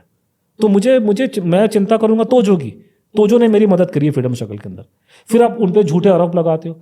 जो उन्होंने फौज में नहीं हो तो बड़े खराब लोग थे, उन्होंने तो ये क्या था, उन्होंने तो इंडियंस को मार दिया था, आते हैं खबरें आती है करके। दुनिया में ऐसी कौन सी लड़ाई है जहां पे ऐसे काम नहीं होते? हम नहीं करते क्या? हम अपने गड़े मुर्दे निकालें? हमारे नहीं आते। हमारे बारे में क्या रिपोर्ट आती है, कश्मीर में क्या होता है, इन्वेस्टिगेशन की रिपोर्ट निकाले हम लोग। हमने क्या किया? हमारी जो भारतीय सेना जो इनके साथ में थी, अंग्रेजों के साथ में, इन्होंने क्या गुल खिलाए हांगकांग के अंदर या और जगहों पे, चाइना में? आपने चाइना की फ्रीडम सर्कल को दबाया? शर्म नहीं आती आप लोगों को? आप दूसरों पे उंगली उठा रहे हो, अपने गिरमन में झांक के देखो। जब ये इस बात का दावा करते हैं कि जापानियों ने भारतीय सेना के लोगों को मारा पीटा था, तो भारतीय सेना के लोग 1940 में किसकी शादी में गए थे? वहां पे क्या करने गए थे? अंग्रेजों को डिफेंड करने गए थे। तो अंग्रेजों को डिफेंड करोगे तो मार खाओ। तो इनका ये पर्सपेक्टिव चेंज नहीं हो रहा। हमें एक राष्ट्रीय पर्सपेक्टिव लेना पड़ेगा देश का, कि हमारा देश अपने फ्रीडम स्ट्रगल लड़ रहा था और हमारा पहला इंटरेस्ट था अपनी कंट्री। लेकिन ये अभी तक हमारे जो देश का जो पूरे बड़े साहब लोग, बड़े लोग हैं, वो अभी भी वो चश्मा पहन रखा है इंग्लैंड अमेरिका, ये उनका बच्चा वहां बैठाना है उनका। इनका सबका बंद करवाओ पहले वहां पे, एक दिन में लाइन पर आएंगे सारे के सारे। तो ये प्रॉब्लम निकल गया। तो this is the problem with Subhash Bose. Subhash Bose की मेन प्रॉब्लम आ रही है कि नेताजी इंग्लैंड अमेरिका में सेलेबल नहीं है उनका ब्रांड, तो इसलिए इसको दबा के रखा। करंट गवर्नमेंट का क्या स्टेटस है इनको लेकर? करंट गवर्नमेंट का स्टेटस अभी फिलहाल तो जो डेथ पे तो कुछ नहीं किया उन्होंने। तो I will be very Frank with you, death पे कुछ नहीं किया। थोड़ा बहुत उन्होंने कराया यहाँ पे, उसके लिए मतलब मूर्ति लगाई है, मूर्ति बहुत बड़ा चमत्कार हुआ। मैं उम्मीद करता हूँ कि आने वाले समय में थोड़ा सा वो लोग चेंज होंगे, थोड़ा सा पॉजिटिव दिखाई है। मतलब अब उसका देखने का नज़रिया है कि नहीं किया कुछ ज़्यादा, डेथ पे तो कुछ नहीं किया, लेकिन एक नज़रिया देखने का ये भी है कि थोड़े अच्छे काम किए। शायद मोदी जी की थर्ड टर्म में कुछ हो जाएगा, तो हम कोशिश करें। कम से कम इनका बहुत बड़ा फ़ायदा ये है कि मैं खुल के बात कर सकता हूँ, और पूरा बीजेपी का, भाजपा का और संघ का रैंक एंड फाइल सपोर्ट करता है मुझे। वो सुनते हैं, बुरा नहीं मानते, क्रिटिसाइज करता हूँ, बुरा नहीं मानते। उनको मैंने बोला कि मैंने आपको वोट गांधी भक्ति के लिए वोट नहीं दिया था आपको, मैंने आपको वोट दिया। तो वो है कि ये है कि उम्मीद करते हैं, और दूसरा है कि डेमोक्रेसी है और मैं आपको साबित कर सकता हूँ कि मोदी जी नेताजी को पसंद करते हैं। तो ये सब चीज़ें हैं, तो हम उम्मीद करेंगे लड़ाई लड़ रहे हैं और इसी में ये आप जैसे आप भगवान भला करे अमेरिकियों का कि ये यूट्यूब बना दिया, इंटरनेट बना दिया, हम भी यूज़ कर सकते हैं। अगर ये सारी चीज़ें इनके हाथ में होती है, गांधी भक्तों के, ये तो आपको मुझे बोलने नहीं देते। क्या हमारे कंट्री में फ्रीडम थी पहले? इंडिपेंडेंस तो अभी आई है जब से सोशल मीडिया आया। उससे पहले तो दूरदर्शन चलता था यहाँ पे, दूरदर्शन में तो ये बातें करते थे अपनी बैठ करके। ये तो पूरा जो खुली हवा आ रही है डेमोक्रेसी की, और ये आप खुल करके बातें कर रहे हैं यूट्यूब पे, पॉडकास्ट कर रहे हैं इस पे, ये तो अमेरिकियों ने करवाया आपको। हमारे तो खून में नहीं है करवाना ये चीज़ यहाँ पे लोगों के। आज अगर यही चीज़ अगर ये भारत से ना हो, कंट्रोल ना हो, अगर ये भारत से अभी तो क्योंकि सेंसरशिप पॉसिबल होगी कि बाहर फॉरेन कंट्री में, लेकिन अभी भी खुजली मच रही है कि सेंसरशिप कराओ, बंद कराओ। तो ये हमको जो खुली हवा मिल रही है, ये इसका मिलने का कारण ये है कि ये विदेश से काम हो रहा है। तो उसमें मुझे भगवान भला करे कि उसमें ये सपोर्ट मिल रहा है कि लोग सुन रहे हैं, और मैं इस तरीके से बात कर सकता हूँ घंटा भर तक। नहीं तो नॉर्मली बोलेंगे रैमलिंग कर रहा है, लेकिन अब ये कि फ़र्क पड़ गया। तो है कि आई होप एंड प्रे कि थिंग्स विल मूव एंड फ़र्क पड़ा। क्या कुछ ऐसी फाइल्स हैं या आर्काइव है जो अभी भी आप देखना चाहते हैं? नहीं, मेरा मानना है 2-3 चीज़ें कि भारत सरकार को मालूम है कि गुमनामी बाबा सुभाष बोस थे। भारत सरकार के पास में कागज़ होना, कागज़ क्या, भारत सरकार अगर चाहे तो चीज़ों को छुपाना कोई बड़ी बात नहीं। दिल्ली में रॉ के कितने ऑफिस हैं आपको पता है? कई हैं, मैंने सुना है। मैं सिर्फ हेडक्वार्टर की बात नहीं कर रहा, लेकिन बाकी जगह भी है, सुना है। एक बिल्डिंग वहाँ पर, लेकिन वो सीक्रेट है, किसी को नहीं पता। तो इसका मतलब ऑफिस नहीं है क्या? वो है ना। तो अगर एक सरकार पूरे ऑफिस को छुपा सकती है, इंग्लैंड में जो दुनिया का डेमोक्रेटिक, हमें डेमोक्रेसी अंग्रेजों ने सिखाई है बाय द वे, लाग यहाँ डींगे हाँक लें, लेकिन रियलिटी तो ये है कि डेमोक्रेसी तो अंग्रेज लेकर आए थे यहाँ पे। हमने कौन सा मैग्ना कार्टा हमारे शाहजहां ने लिखा था। MI6 जो है, जो इंटेलिजेंस है जिसमें जेम्स बॉन्ड काम करता है, जेम्स बॉन्ड की फिल्में बन रही हैं 1962 से। MI6 एग्जिस्ट करता है ये उन्होंने एडमिट किया कोई 80-90 साल बनने के बाद। हमने रॉ नाम की कोई चिड़िया होती है ये एडमिट ही नहीं किया बनने के 8-10 साल तक। तो जहाँ पे लोग पूरे की पूरी डिपार्टमेंट्स को उड़ा दें, एग्री ना, सिक्योरिटी वाले कितने एस्टेब्लिशमेंट हैं जिनको हम एडमिट ही नहीं करते, एग्जिस्ट करते हैं। तो फाइलें छुपाना क्या बड़ी बात है। लेकिन मैंने जो लोगों से बातचीत की है, मुझे अलग अलग लोग मिलते रहते हैं, क्योंकि सरकार में लोग सुभाष बोस के दुश्मन तो है नहीं, बात करते हैं, प्राइवेटली बात करते हैं, रिटायर्ड लोग बात करते हैं। तो मेरा मानना है कि सब फाइलें हैं। नंबर 1 थोड़ी सी एक मेरे किसी व्यक्ति से बात हो रही थी, तो उसने मुझे बात बोली कि देखो ऐसा है कि भाजपा से जुड़े थे। उन्होंने कहा देखो ऐसा था कि आर्टिकल 370 को हटाना हमारे रडार पे था श्यामा प्रसाद मुखर्जी के टाइम से, लेकिन तब हम कुछ नहीं कर सके, हम लोग पावर में नहीं थे। उसके बाद हमारी गवर्नमेंट बनी, अटल जी की गवर्नमेंट बनी। अटल जी चाहते थे लेकिन नहीं हो पाया। मोदी जी को भी 5-7 साल लग गए बनने में। उसने कहा हम हथौड़ा लेके बैठे थे, अब हथौड़ा तभी चलेगा जब लोहा गर्म होगा। लेकिन लोहा गर्म करना हमारे हाथ में नहीं होता, परिस्थितियाँ लोहा गर्म करती हैं। तो आर्टिकल 370 हटने का कारण ये था कि कुछ ऐसे हालात बदले विदेशों में कि सरकार को ये डर था पहले, जो मेरी अंडरस्टैंडिंग है, जो मुझे बताया गया, कि हमको डर था कि अगर हम आर्टिकल 370 हटाते हैं तो पाकिस्तान और दूसरी कंट्री उसको लेकर के ऐसा प्रोपेगेंडा करेंगी कि हम कई मुसलमान देश हमारे खिलाफ हो जाएंगे। लेकिन जब कुछ ऐसी परिस्थितियाँ बदली हैं अभी कुछ समय पहले कि हमारी गवर्नमेंट को लगा कि हम संभाल सकते हैं, तो उन्हें हथौड़ा चला दिया। तो ये बात मुझे समझाने के बाद उस विद्वान व्यक्ति ने बोला कि नेताजी का मुद्दा तो हमारे पास में अभी आया है, तो थोड़ा ठंड रखो अभी। तो मैं उम्मीद करता हूँ कि वो मुझे गलत नहीं बोल रहे थे। तो ये कि इस तरह का समय काल परिस्थिति में के हिसाब से और अवेयरनेस आ रही है और दुनिया के हालात बदल रहे हैं। दुनिया में जो बड़ी बड़ी ताकतें थी उनकी ताकतें कम हो रही हैं। शायद एक समय आएगा कि भारत के लोग भी चौड़ा होकर बोल सकते हैं जो बात अभी हम कॉन्फिडेंटली, क्योंकि शायद आज के लोगों को इतना पता नहीं है कि ये एक्सिस ब्लॉक इतना बदनाम ब्लॉक है पूरी दुनिया के अंदर, यूरोप अमेरिका में। और सुभाष बोस बाय डिफ़ॉल्ट उस इसके हिस्सा थे, क्योंकि फ्रीडम स्ट्रगल में हमें एलाइड ब्लॉक ने कोई सपोर्ट नहीं किया। और ये आदमी ने दावा किया है कि ना केवल मैंने उनके खिलाफ लड़ाई लड़ी है 45 से पहले, 45 के बाद मैंने उनको बहुत मारा है, इनको मैंने अलग अलग कंट्रीज़ में। तो ऐसे आदमी का निकलना बहुत मुश्किल है और उसके बारे में बात करना बड़ा प्रॉब्लम हो जाएगा। हम लोग आज के दिन में कोशिश कर रहे हैं कि हमारे संबंध इजराइल से बहुत अच्छे, मैं इजराइल का पूरा सपोर्टर हूँ।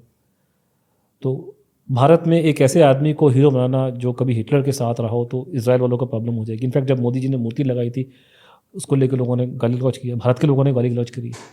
तो बड़ा कॉम्प्लेक्स मुद्दा है, ये सब आसान नहीं है। ये अपने किताब में जो जिसकी आपने तारीफ की है कि उसको 200 पन्ने में समझा है, क्यों निकल के नहीं आया, क्या कारण था, सर्कमस्टेंसेस, टाइम, प्लेस, ये वो।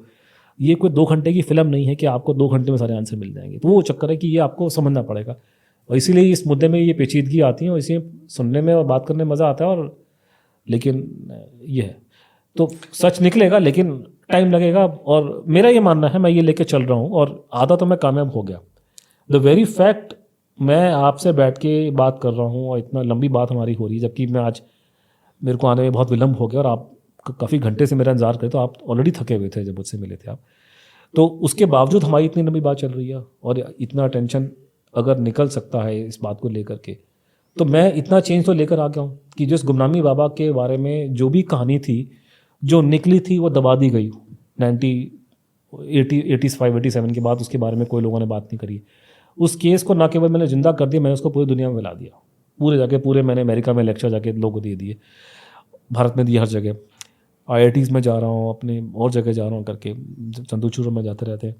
तो उसमें मेरा ये मानना है कि भारत सरकार ने एक प्रोपेगेंडा किया है कि दे दी हमें आज़ादी बिना खड़क बिना ढाल में, जो गाना बना उसके ऊपर कि भारत को आज़ादी मिली है हिंसा से। लेकिन भारत के ज़्यादातर लोग इस बात को नहीं मानते। वो सब जानते हैं कि आज़ादी मिलने में अहिंसा का कोई कंट्रीब्यूशन नहीं। हिंसा से तो आप अगर इतनी सच्ची ताकत अहिंसा में होती तो हमें फौज की जरूरत क्या थी हमारे को फिर आज़ादी के बाद।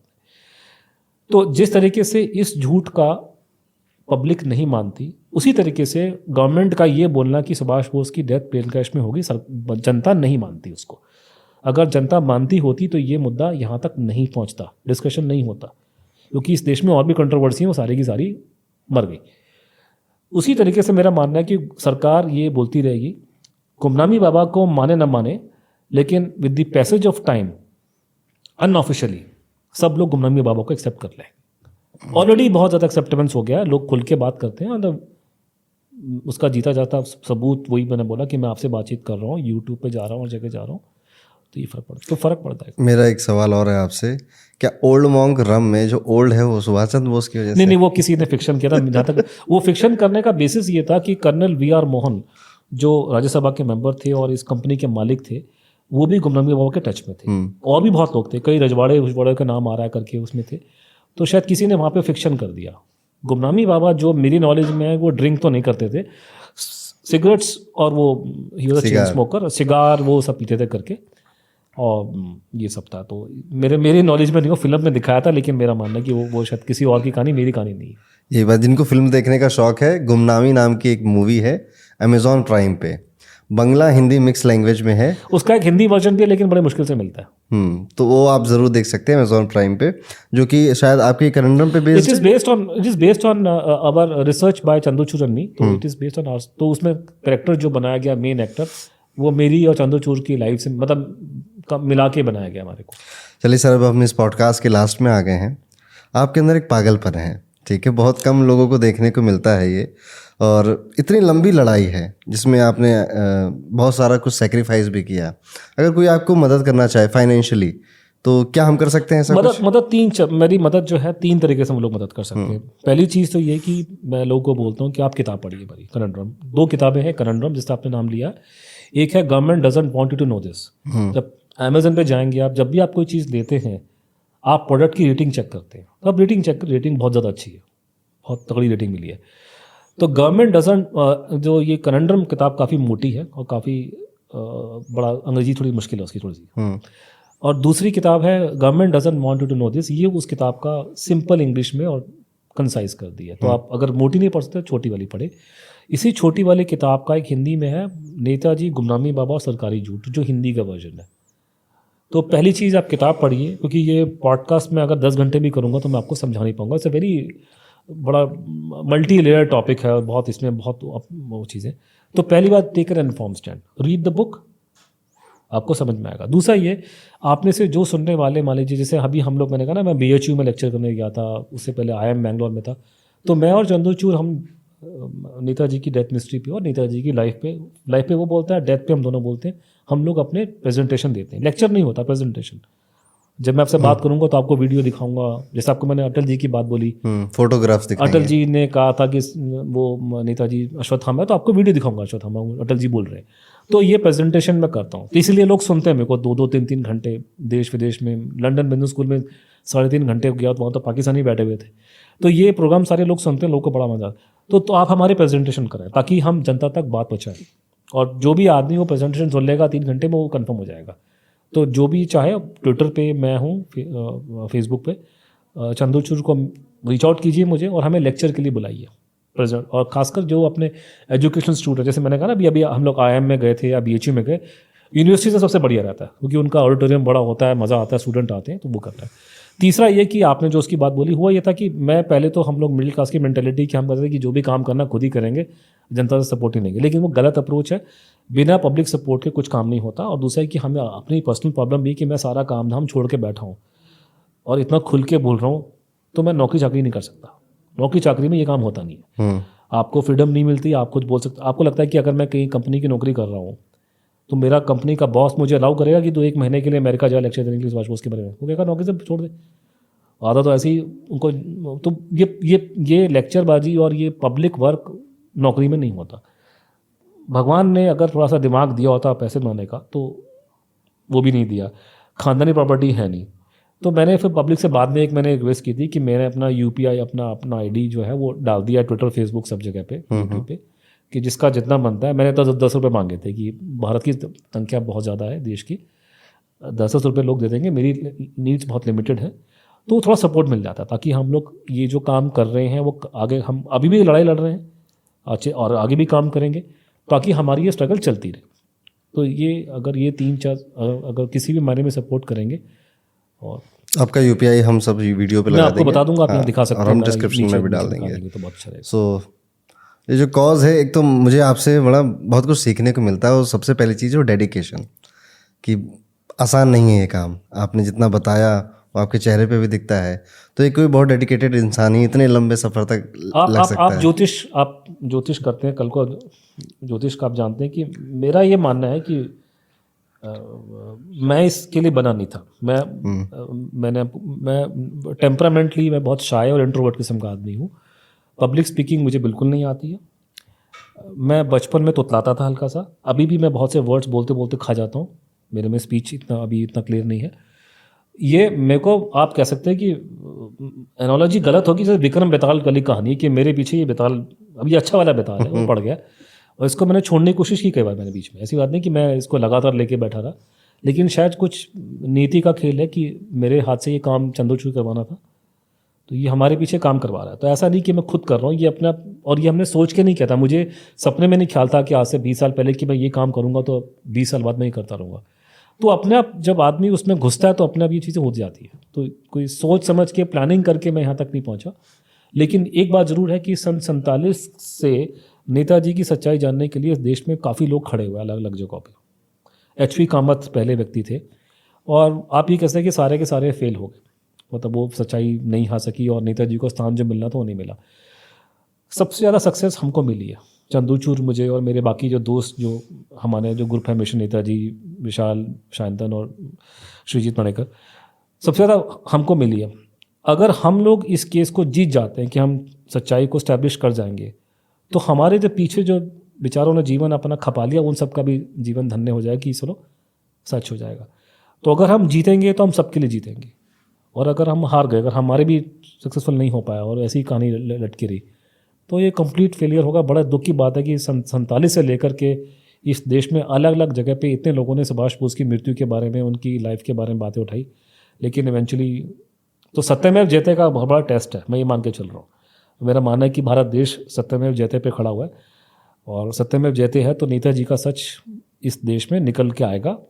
और मेरा मानना है कि अगर सच्चाई, अगर भगवान है तो आने वाले 2-3 साल में निकल के आएगा। Thank you so much Arun ji हमारे पॉडकास्ट पे आने के लिए। राधे राधे।